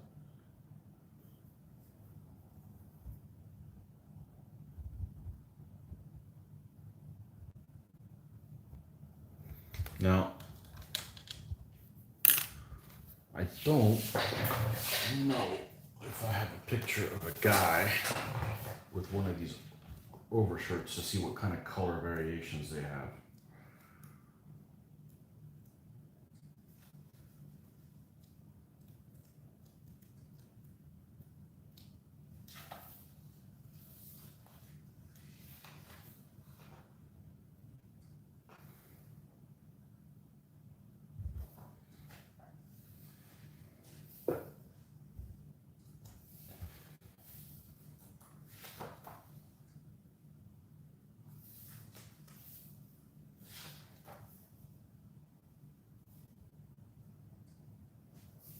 Okay. I'm not going to worry about that too much right now. I'm sure I'll be able to make an appropriate decision.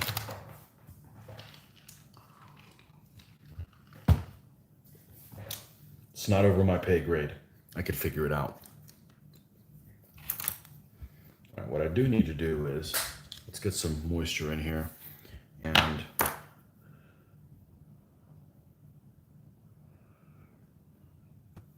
there's some spots that popped on the black. So we're going to re-black them. Let's go ahead and take care of that now.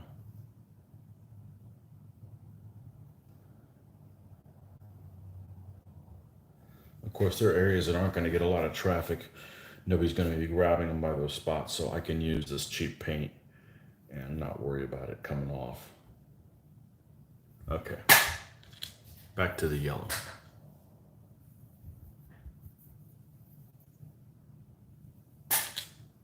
I want to say Army Painter also makes a wet palette. I could be wrong. Their stuff might be easier to find.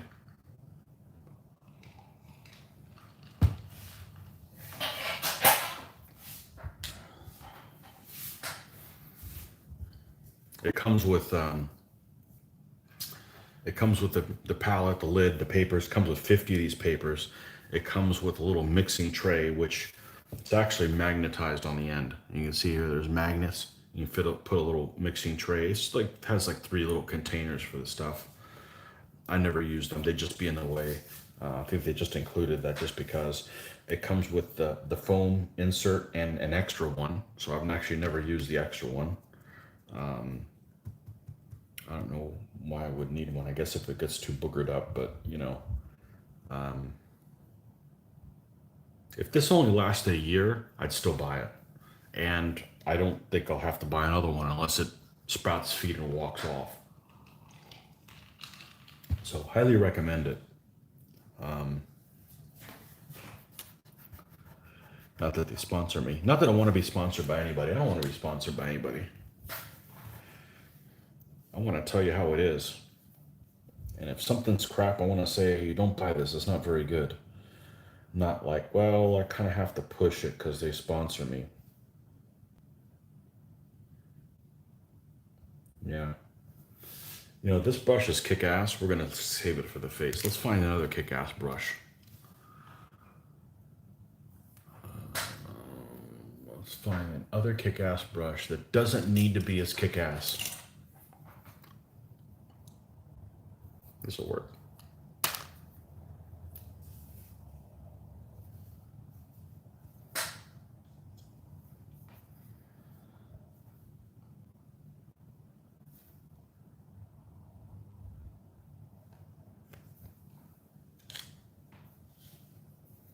This has got a little furry piece.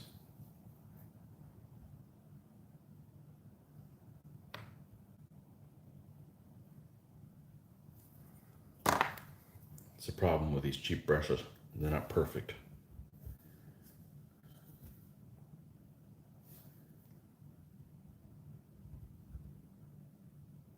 There we go.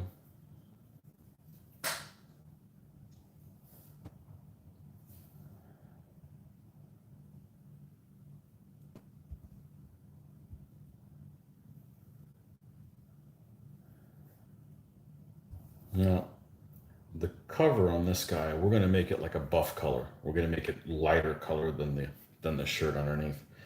Just because on this one in particular.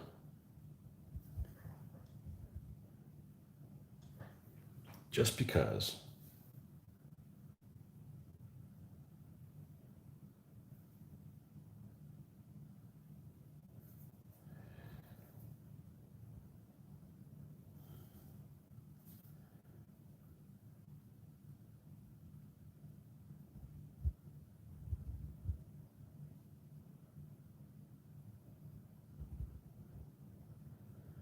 Actually, I have a fair amount of these.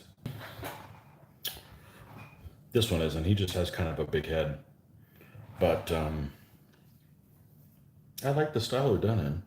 I mean, they're cartoonish, but that's okay. So are the tin soldiers, and I don't mind them. All right. Do we have a white that's alive? This one over here.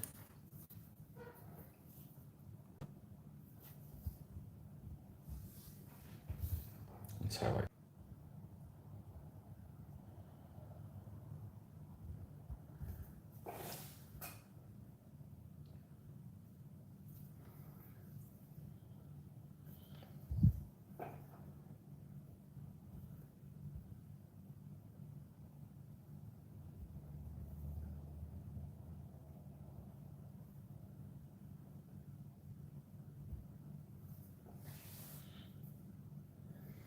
All right, let's do his shirt now. Let's grab this color.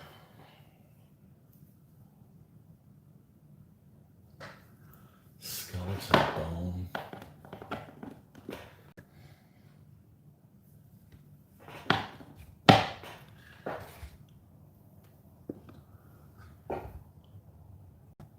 Let's use this gray color. An off-white type color.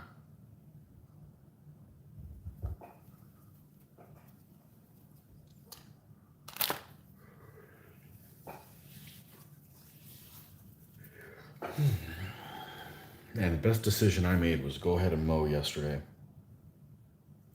Man, I didn't want to, but I didn't want to wait till this morning and then it rained overnight. And then I'm screwed.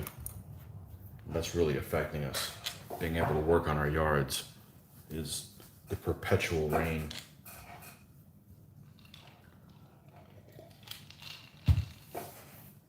All right, let's get some black.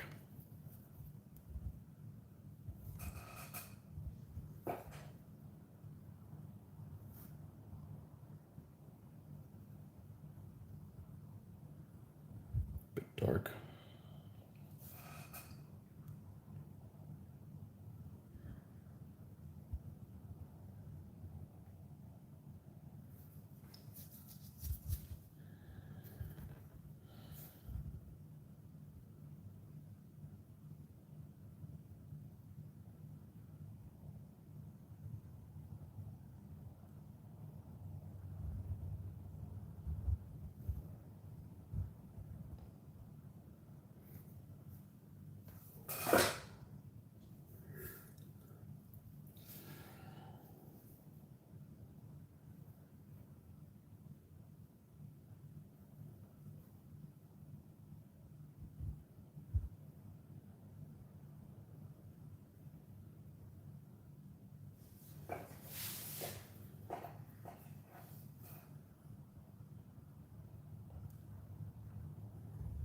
We're gonna make this guy red-headed just for good measure.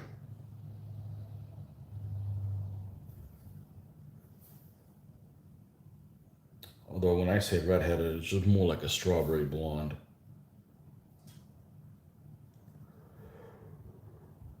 Strawberry. Yeah.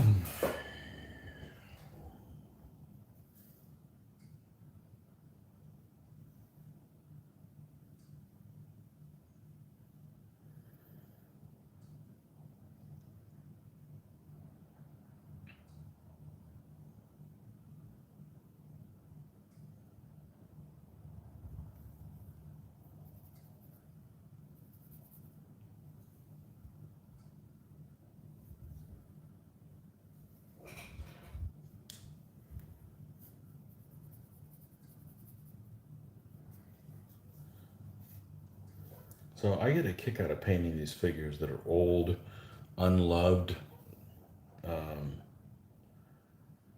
overshadowed, forgotten, stepped over, that kind of stuff. Um,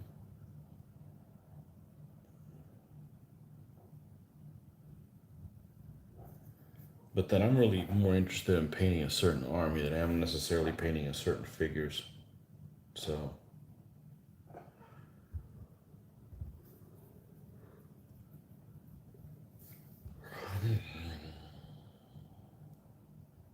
man, the coffee's not working this morning.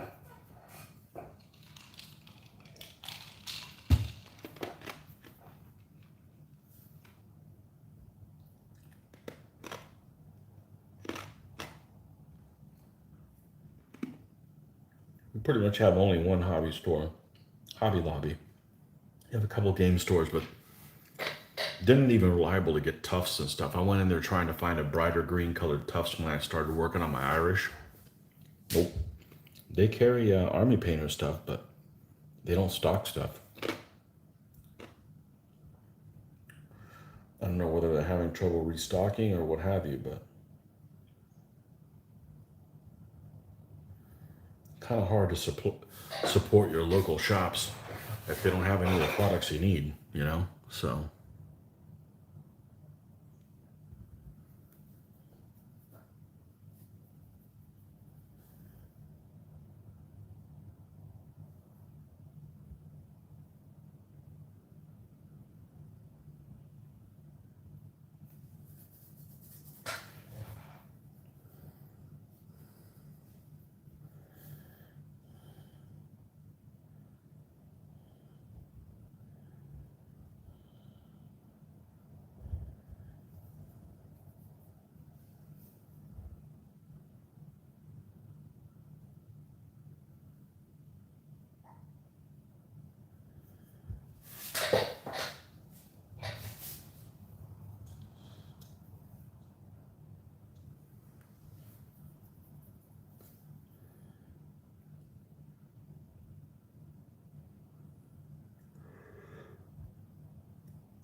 these figures have actually a lot of folds on their on the castings.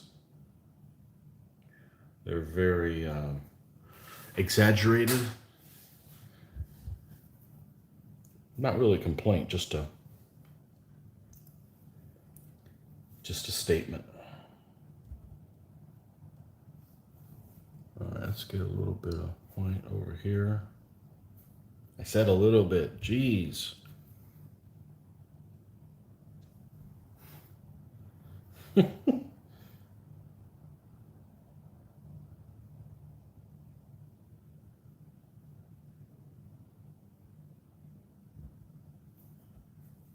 The argumentative painter.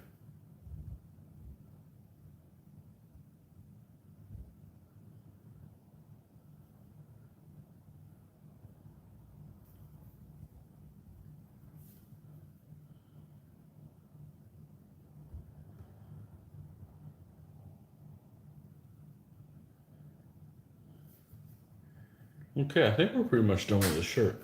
Now what we're gonna do is we're gonna use the little boy's room. I'll be back here in a few and go take care of something else, and I'll bring the figures in on the way in, even though they're still drying. I'll be back in about 5 minutes or so.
Okay.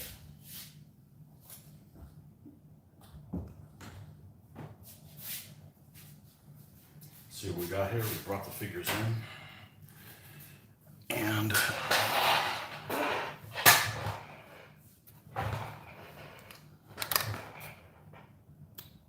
they aren't cloudy again. I don't know what issue people are having with the cloudy figures.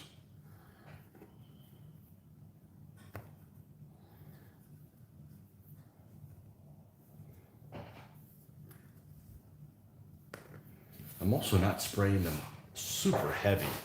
Maybe people are putting a spray too heavy on them. I don't know.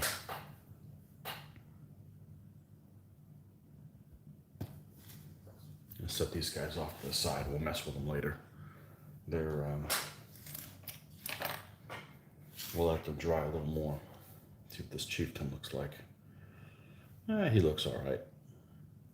Pink's still weird. We'll see what it looks like with a banner, but that'll make all the difference in the world. And doggo.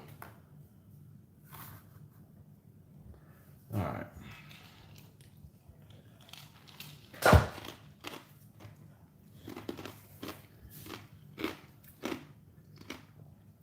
Time to flesh this guy out.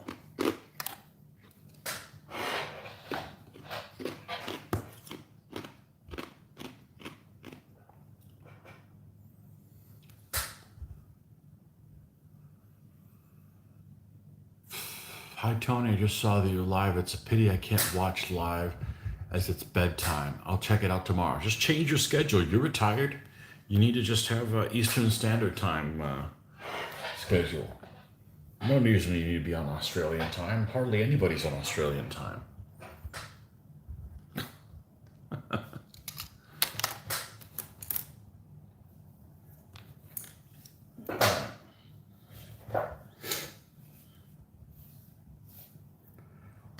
Alright.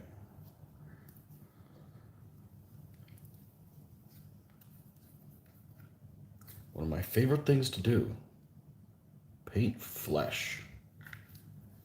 Not being facetious. Those of you that know, watched my videos before, you know that that's one of the things I like to do. It brings the figure to life. Oh, it's a person. Yep.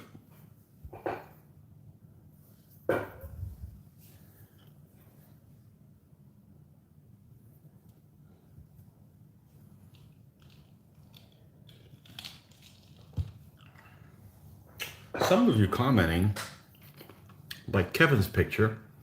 On Kevin's comment, I see a picture of Kevin there. On Greg, there's no Greg. I wonder why that is. John Peter has a picture. I don't know what that means. Maybe they're not signed in. Maybe they don't have a, you know what? I bet they don't have a picture on their YouTube. Yeah, I bet that's what it is. Oh well. I already know what Greg looks like anyways.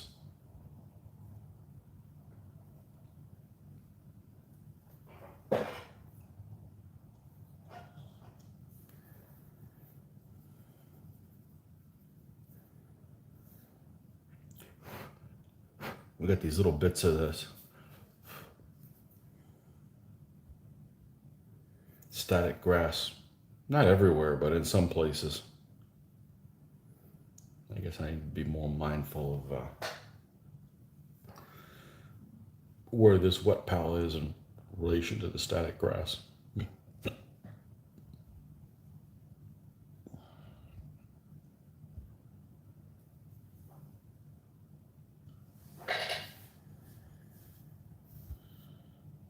Let's paint the whole figure in this color brown.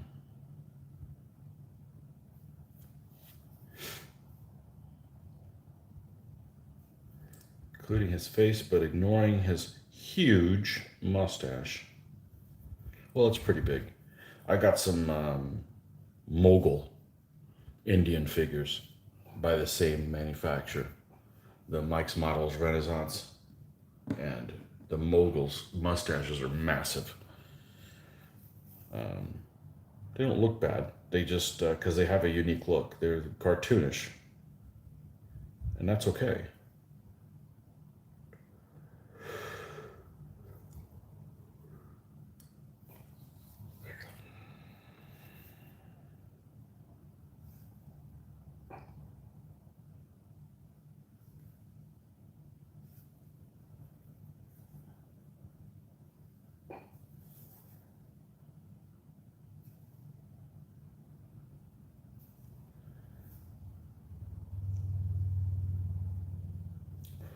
Okay, that's done. Let's go up a level.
Okay. Now we'll go to a smaller brush, more detailed brush.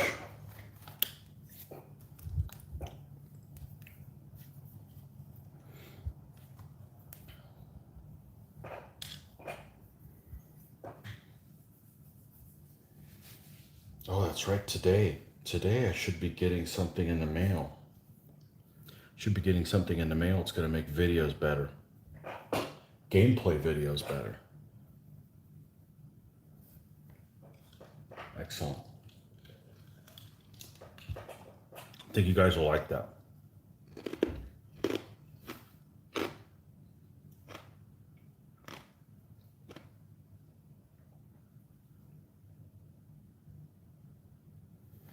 We will see.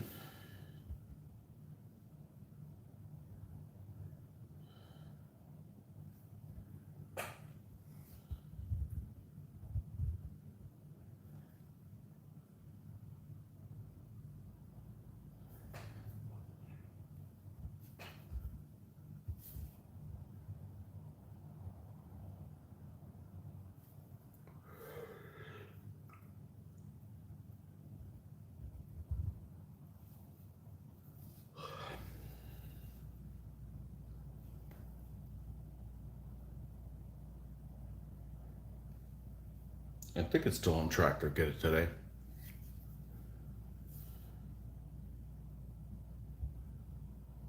I'd check, but you know, filming on the phone, so.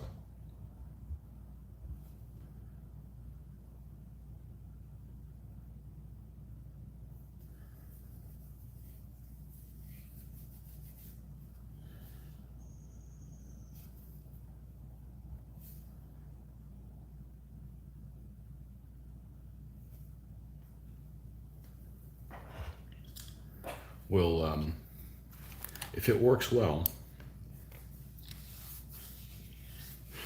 we might use it to film this stuff too, so. Good morning, Joe. Catch back up with you later this morning. Got a few errands. Okay. I don't know how long I'll be on, but nothing else I'd rather be doing today than this right here, so.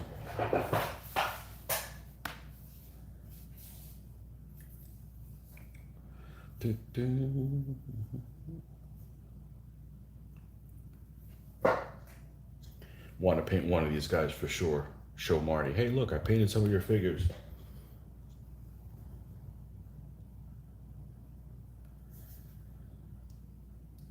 Painted some of your unloved figures.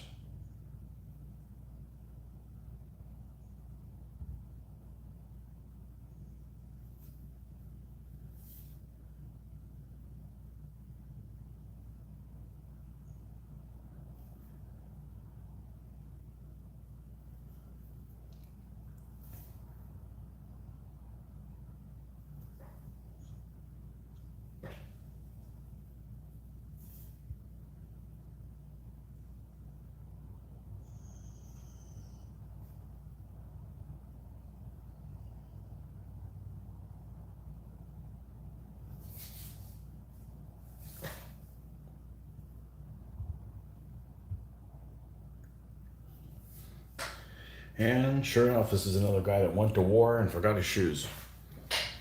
A little barefoot dude.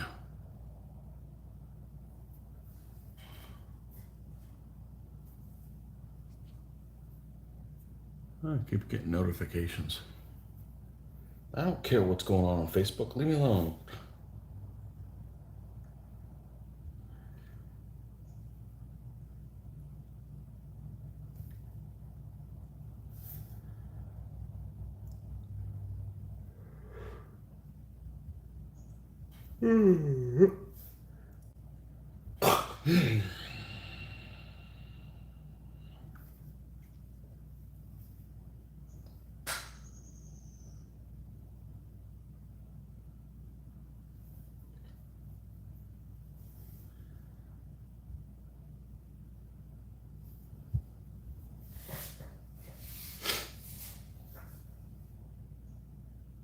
Start painting toes. We're going to need to highlight them more. We don't want to do that in the final shade.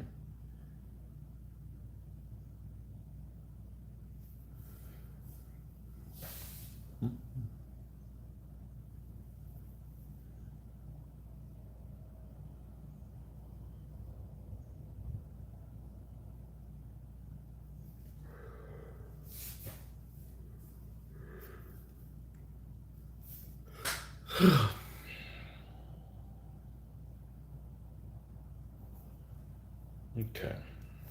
Let's rinse this out.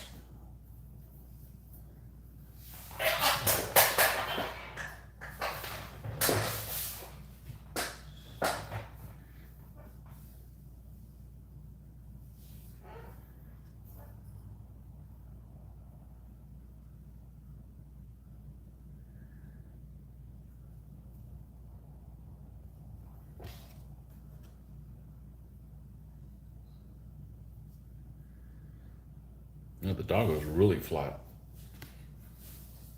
Okay.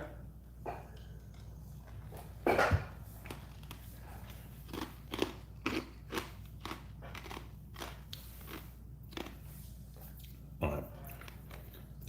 Let's highlight up again. What do I do with the white? Let's just drop another drop of it there.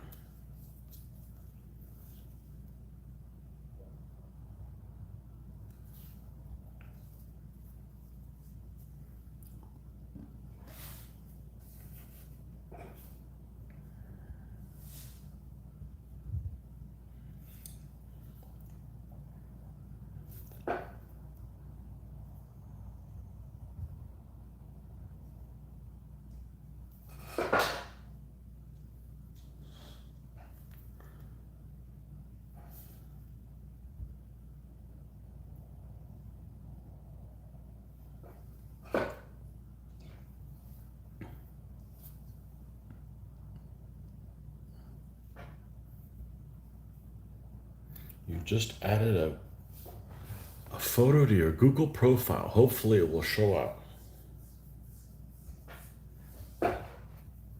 I know what you look like.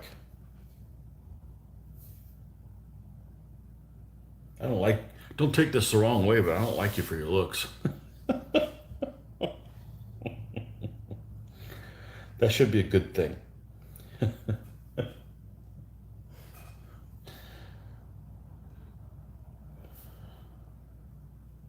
There we go. Let's paint his little toesies.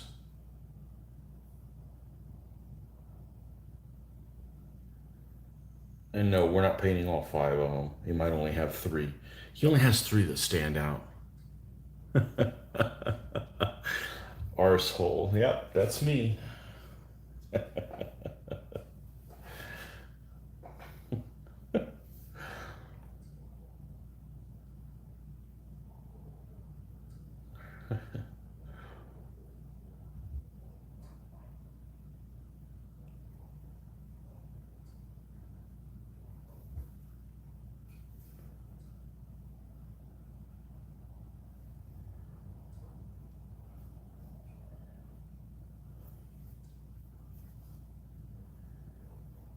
Oh, look at that. I left a whole big spot that I didn't paint. All right, let's finish this and then we'll go back and remedy that of his flesh. No problem. No worries.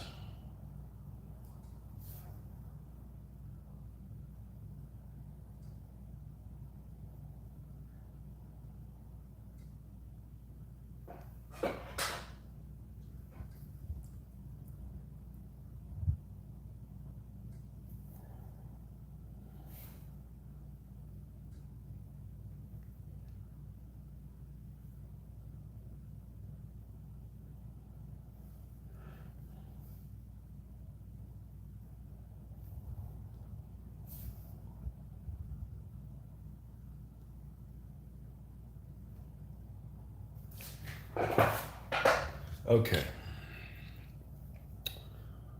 Let's we didn't get any of this stuff back in this one side, so let's bring that back up. Got a dark spot here in the foot here. All right, and then we'll bring that up to this and this.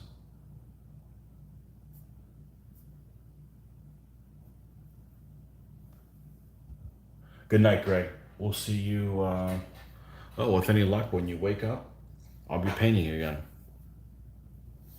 And then you'll tell me you can't join me because you're having breakfast. Nah, it's all good.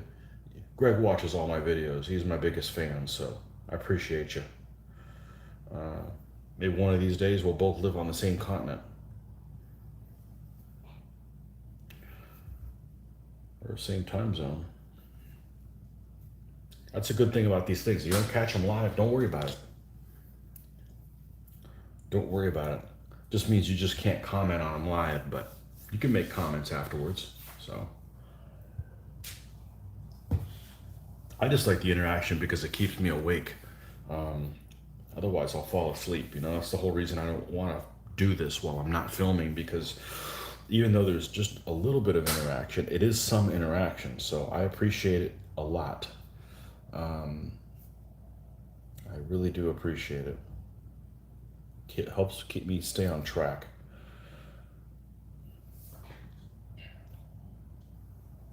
And hey, maybe you might find this entertaining. Maybe you'll have it in the background while you're doing your hobby stuff. I can only hope. That's the only thing is the people that I watch on YouTube, I haven't been watching them very much because I've been busy making my own videos, but it helps me, and it's a way to give back to all the entertainment I've had, so enjoyment I've had through YouTube. That's pretty much what I watch. I don't watch any TV. It's just YouTube stuff. And I'm not watching funny videos of cats or anything. It's all hobby related stuff, history related things.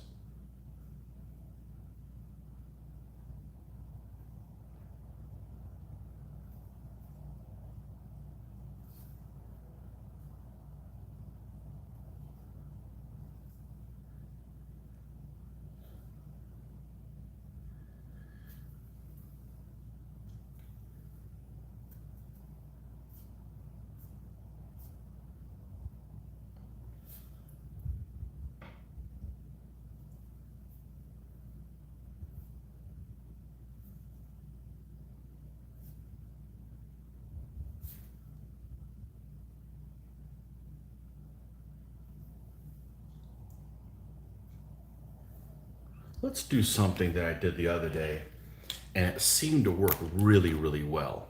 And I don't know if it was just coincidence, but it did get me thinking. And that is to take the top of this thing. Okay, this is an old Games Workshop Citadel, and put some airbrush thinner and use that instead of water.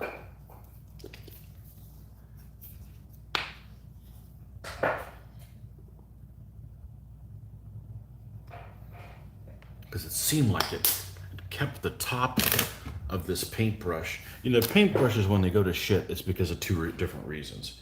One of them is because you get the little bend at the top of the paintbrush, at least with these cheap ones. The other thing is that the paint seems to gum up on like one bristle, and then it keeps it from coming to a point. It starts, you know, it starts spreading them out a little bit. And I swear, when I was using this airbrush thinner the other day, it did a much better job of that than the water. Now the downside to it is it does thin it down quite a bit, but let's use this. Let's start painting with this and see that'll work. Okay, now he is about done. Let me add a little, maybe a touch of white in a couple little places.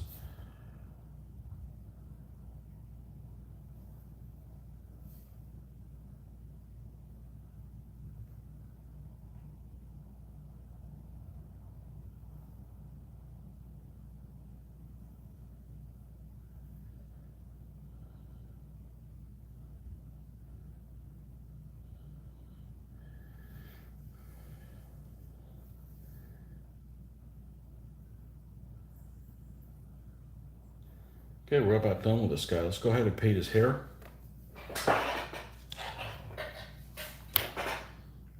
Now, we said he was going to be a redhead. Oh, by God, he's going to be a redhead.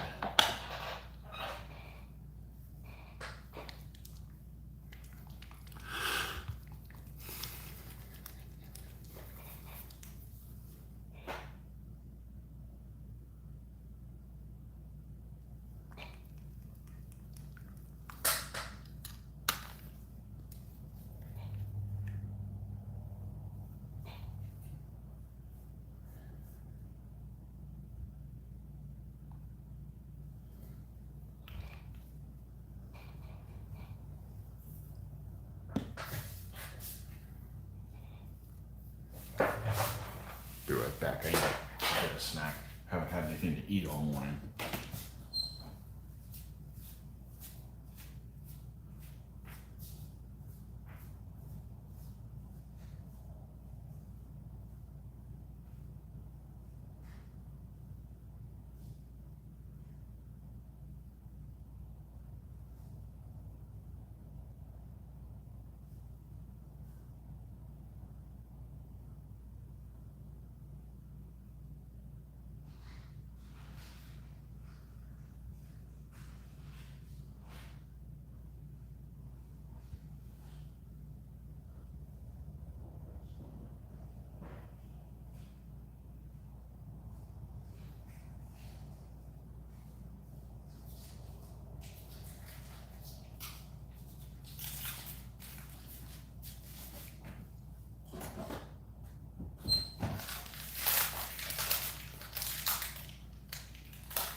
We'll finish up this figure, and then we'll go and coat these figures in the brush on black.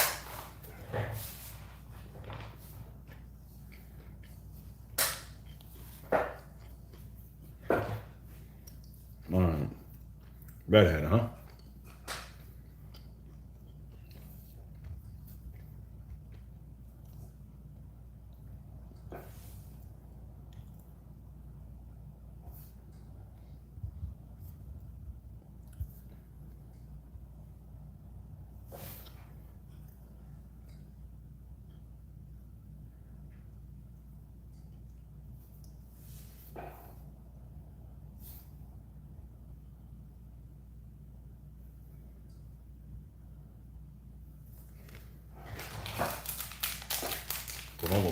breakfast of champions.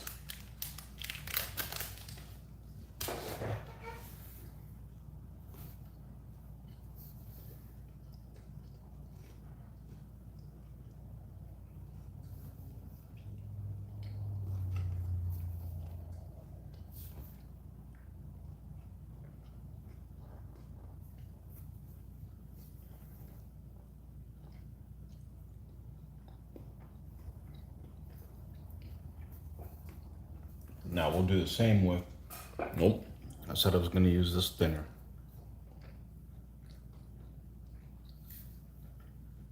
Do the same thing with his mustache.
This thinner is working a hell of a lot better than the water. Maybe I'll start using that for the moistening aspect. Obviously, if I'm going to rinse out the color, I'll use that, the regular water, but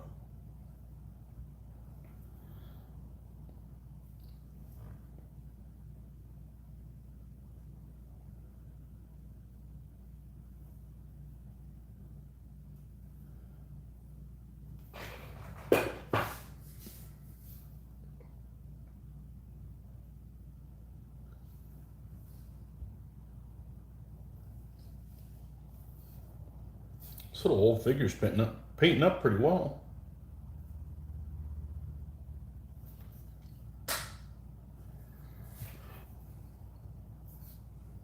So we're not going to make this guy strawberry blonde. We're going to just leave the red on him and highlight a little bit with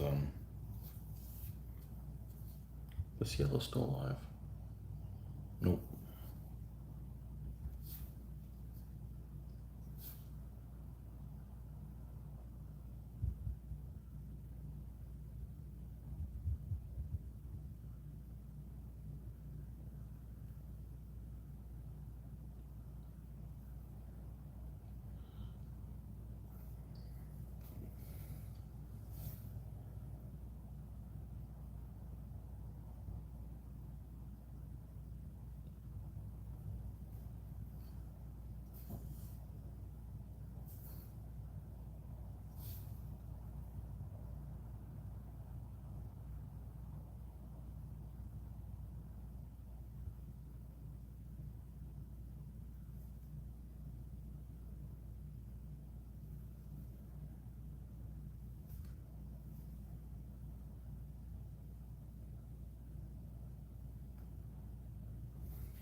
Let's do a little bit of, let's not use pure white.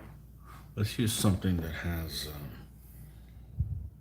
maybe like this dark sand, a little bit of yellow in it.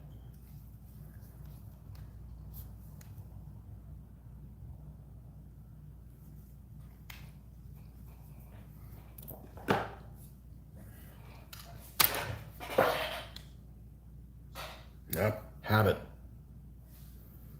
Habit of using the water. How about this? How about I go hide the water from myself? Let's put it somewhere. There we go. I need to relearn habits.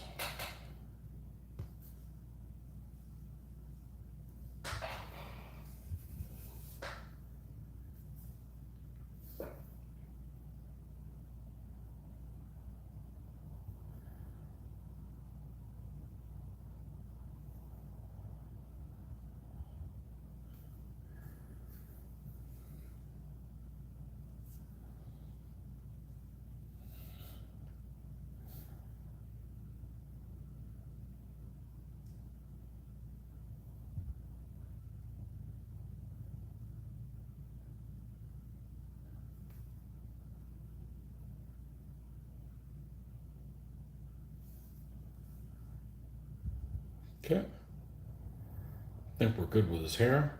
Let's paint his two little javelins. We'll do those a light color. Now we'll rinse them with the water.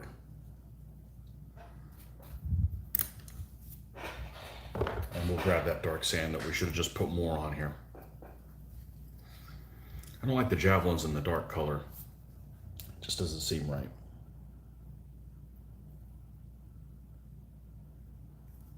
That's not how I want to paint them.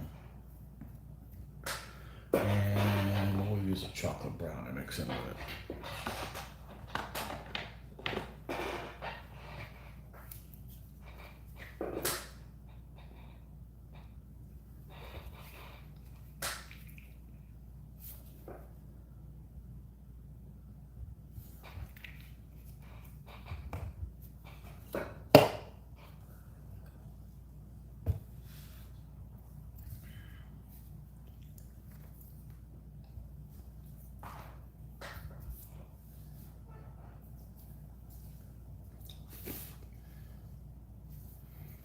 Okay.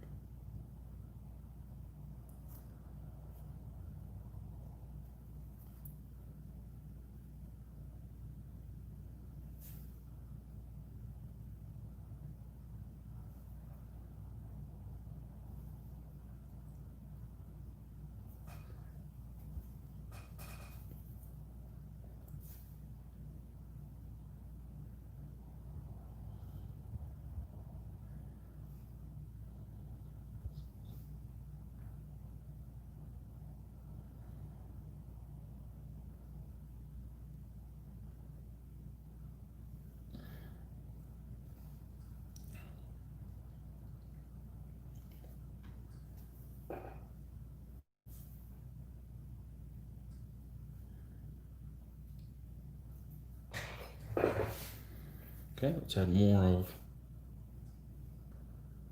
that on there. A little bit of thinner.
Okay, and now we're going to use the straight color here. I'm using the tiniest of this airbrush thinner. Just, I mean, literally putting in a millimeter in. Those kind of keep the wetness growing.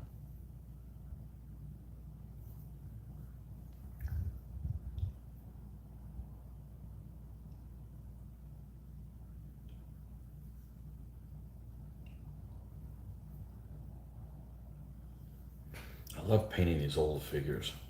Figures that nobody ever gave a second looker. Figures nobody ever respected.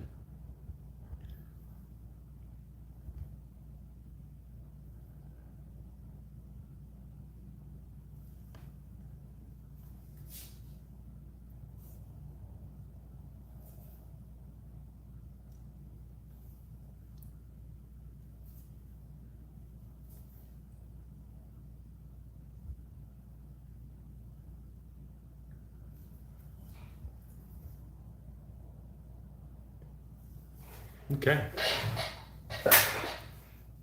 There's that. Now we'll rinse with the water. Just gotta remember to do that.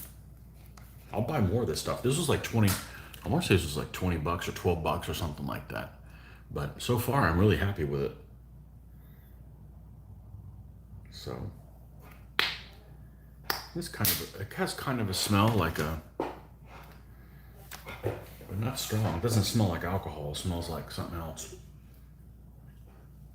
It smells familiar.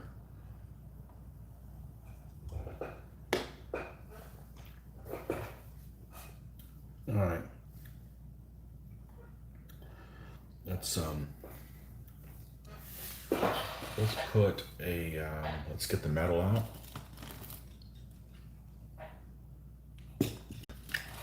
Paint the heads of the javelin. Nice thing about painting these figures is I don't have to worry about painting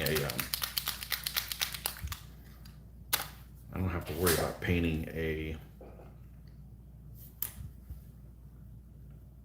scabbard. They have no sidearm. Or this one doesn't anyways.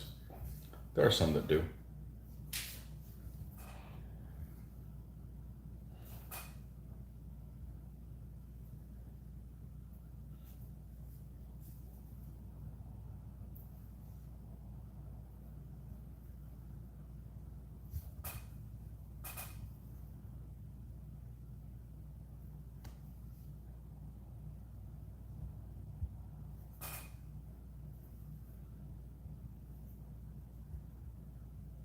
Okay, now we're going to paint his little shield. Okay, and as promised, we're going to put a pattern on there. Let's go to my computer.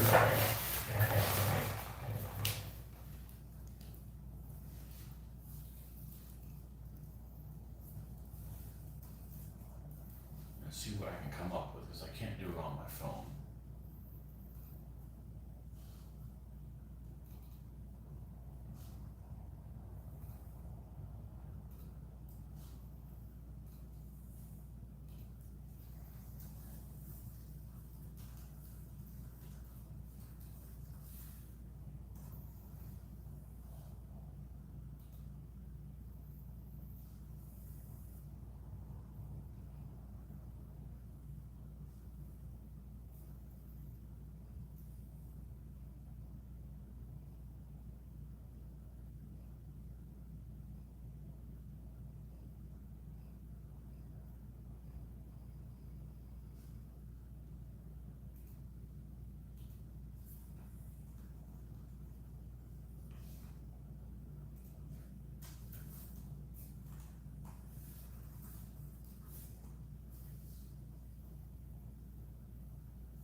I know there's a whole bunch of this stuff.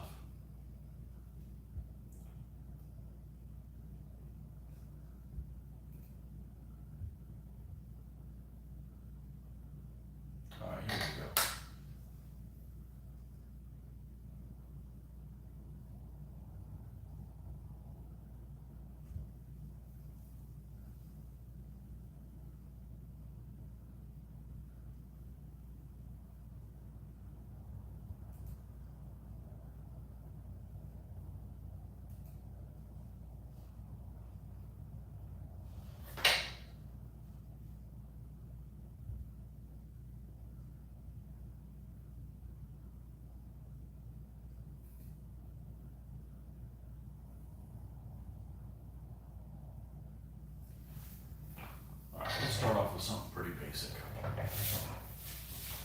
And they're not going to be in crazy colors either.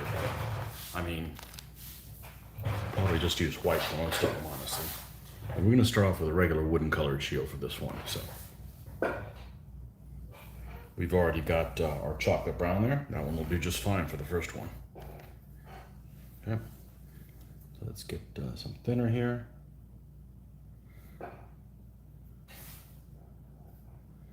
Mix this in with some black.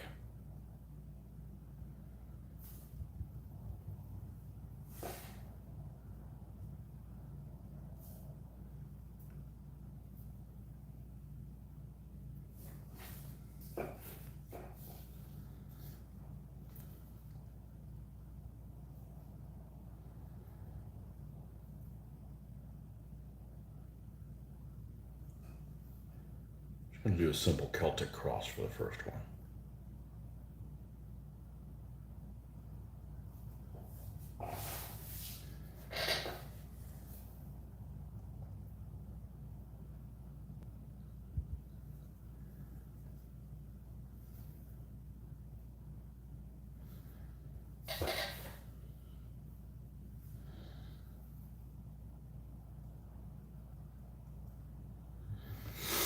We're going to highlight this more, but we don't need to highlight it just this second. Now, let's try doing something we used the other day and we were really successful with, and I liked it a lot.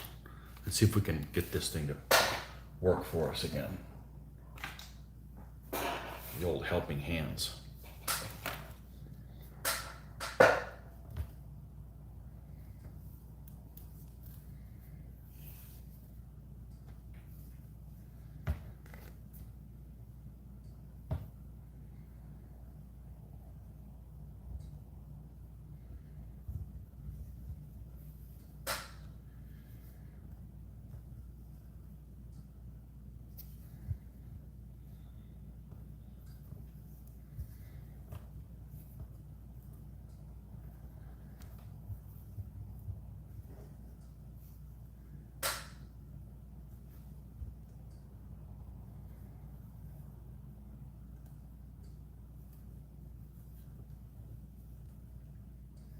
Good. It's supported here by the coin and also by this. Okay, I'm not doing something that is super detailed that I need to really freak out. Now we're going to end up highlighting the brown, but let's get the pattern on there in the right place so that we can get that going in the right direction. Okay. Now we are going to use white, but we're going to mix it with some black first. So let's make sure we got some white we can count on here. Okay. And what we're going to do is this is what we did last week with the shield there for Edward's shield, and need a little bit of black here with the white.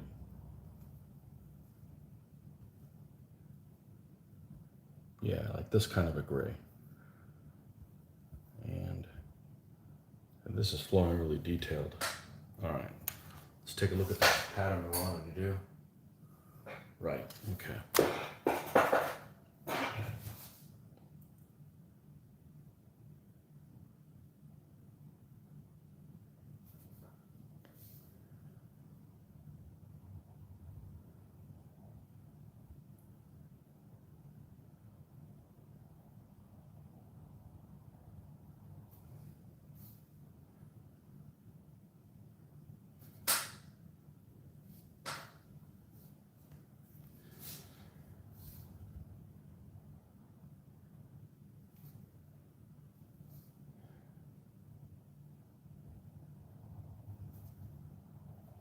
Too thin. Wow.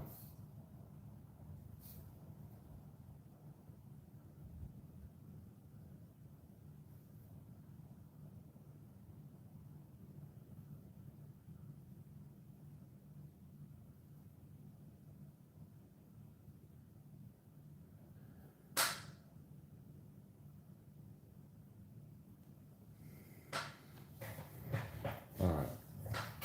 I'm prepared to clean this thing up anyway, so it's not a surprise.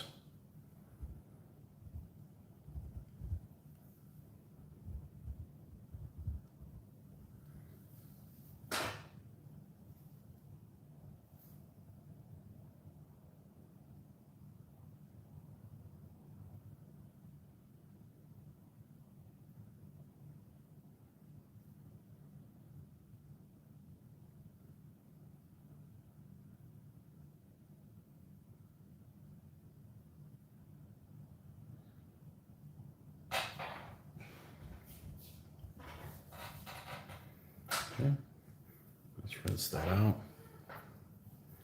Oh,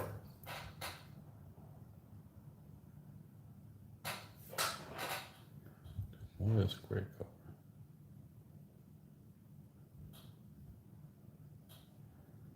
I'll taper it out towards the bottom.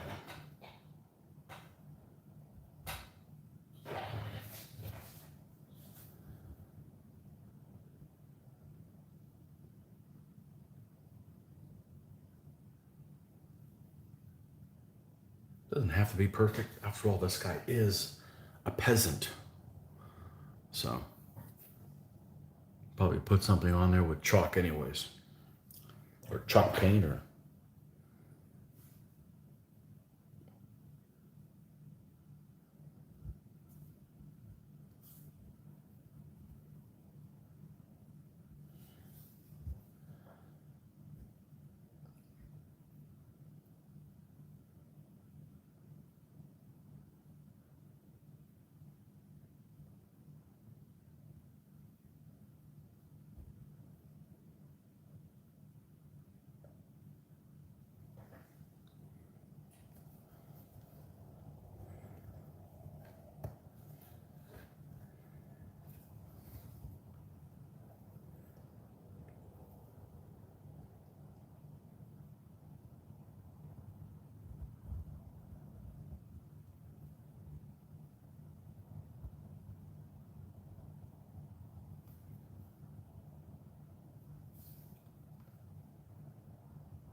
Okay, now we can go back to the brown.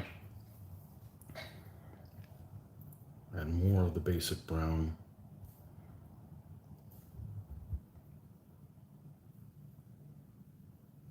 Highlight around this thing.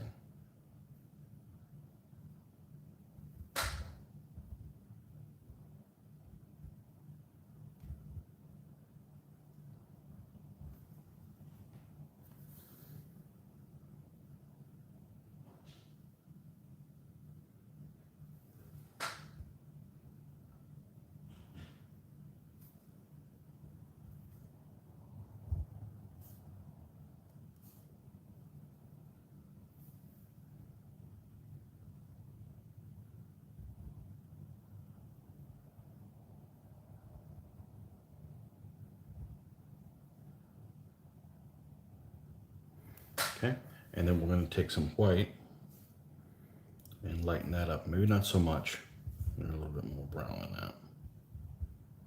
No, maybe more brown.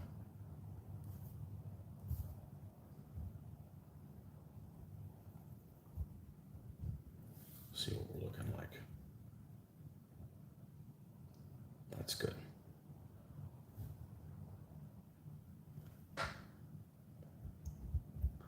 This is kind of an old figure. And it looks like the shield was molded in an oblong shape. It's not circular.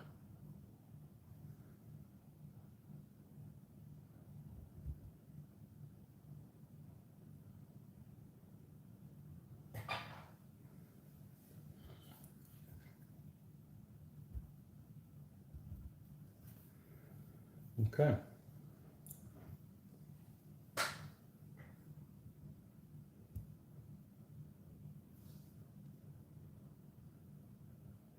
Simple design.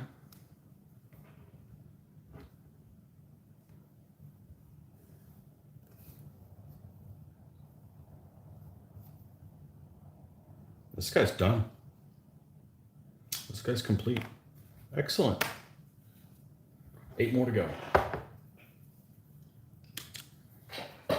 So that's what this guy's going to be. Is I'm probably going to have all the designs on these guys' shields probably going to be in white and probably be some kind of pseudo-Christian type thing. So Okay. Right. Now, what the hell are all these notifications? I'm being summoned. That goes that one and that one. I'll be right back, folks.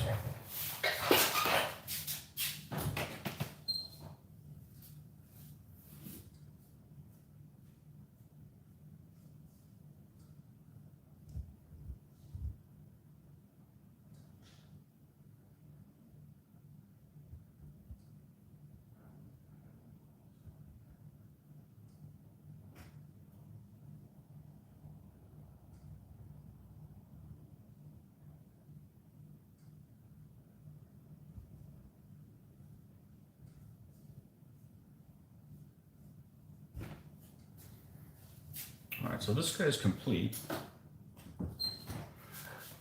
I think what I did with the other auxilia is, when I did the Saloy is, everybody that had this yellow color, I painted all the yellow stuff first. And I may do that with the rest of the guys, just to knock it out. Oh, he's not complete. That bloody guy's got a belt on. No, guess what? It's going to be brown. We already got brown out here. Let's mix up some orange in there for good measure. Change it up a little bit. And do that. Picked up a hair or something on there. A little piece of fuzz.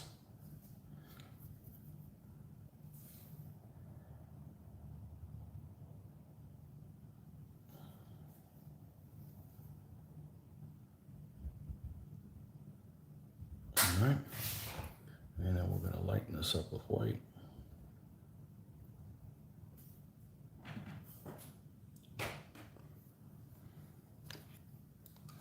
Yes.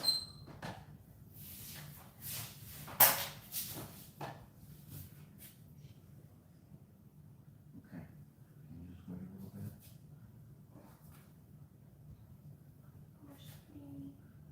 15 minutes. Go get ready, okay?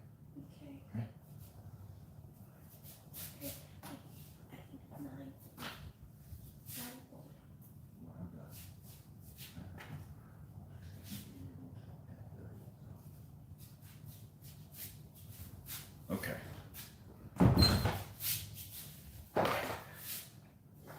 I gotta oil that door. That thing's that thing bugs the hell out of me. Squeak. Squeaky Squeaklestein.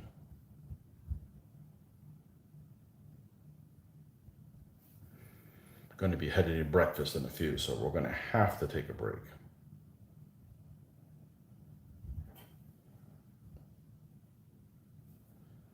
Okay, just a little bit of a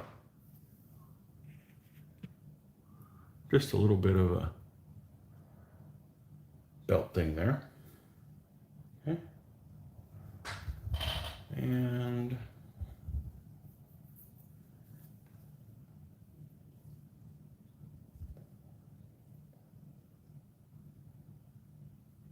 daughter wants to go to breakfast.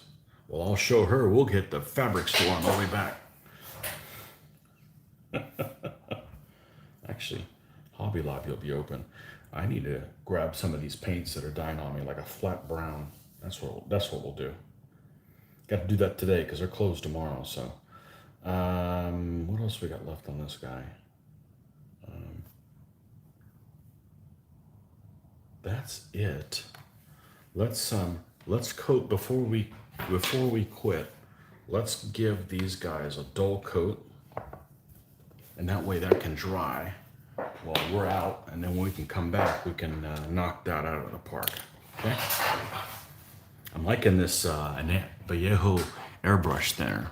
I'm gonna start becoming a convert to that. So, all right, let's see what brush we were using for our. It was something like this. No, it wasn't that one. Not with all those frills on it. It was this one. This is my enamel. That's not the one. That's this one. That's the one.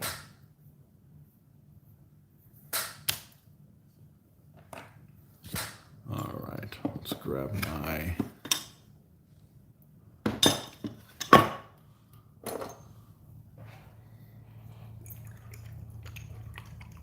dull coat, top coat. Then we'll be on later, not today. You know why? Because I got all my lawn mowing done yesterday.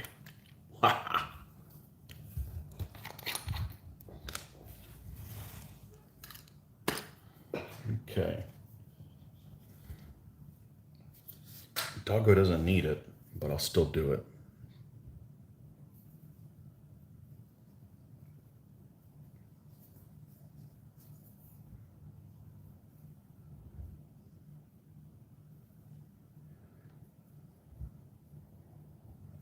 Okay. The Bannerman. But the Bannerman. Is this mixed well enough? That's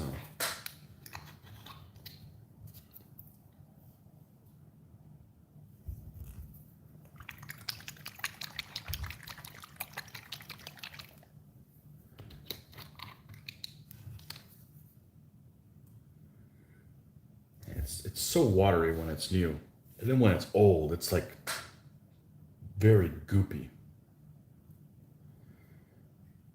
Man, it makes such a freaking difference. Look what it does to the brush strokes on this horse.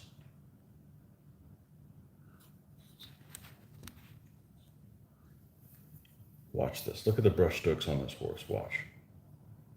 Look at that. They just freaking pop like nobody's business.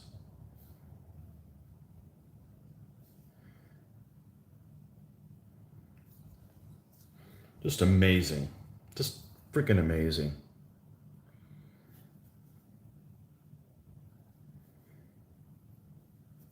Huge difference.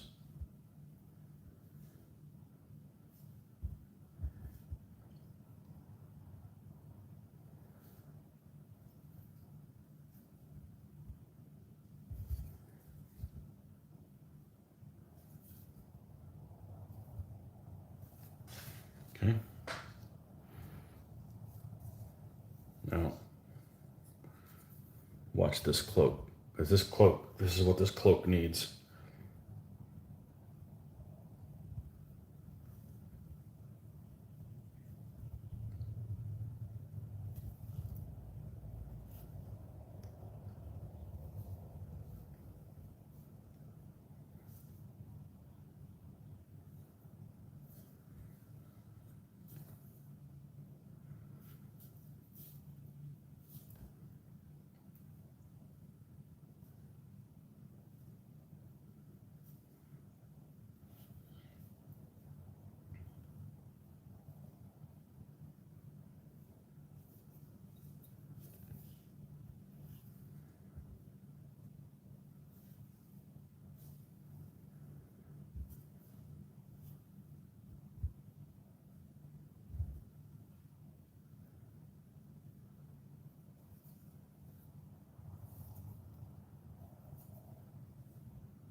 Okay.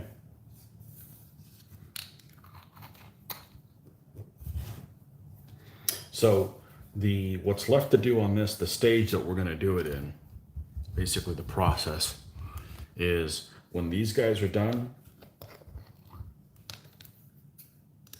I will we'll pop them off their stands. That's not true. We're going to come in and we're going to base the stand chocolate brown, okay, on all three of them. That way I don't have to worry about trying to get some of that chocolate brown all the way up to them. Then the chocolate brown could still be wet while I do this next stage. Pop them off and we'll put them on a 40 by 30 stand, okay, and we'll epoxy them down. And when that's done a little bit, we'll put the goop on them, and hopefully that'll be dry by tonight. We can do that. Then after that's completely done, then we mess with the flag and put the flag on. So you don't want to put the flag on while we're trying to get in between the legs and everything to put that stuff on there. So anyhow, okay. All right, we'll catch you guys next time, and maybe later on today. See you, folks.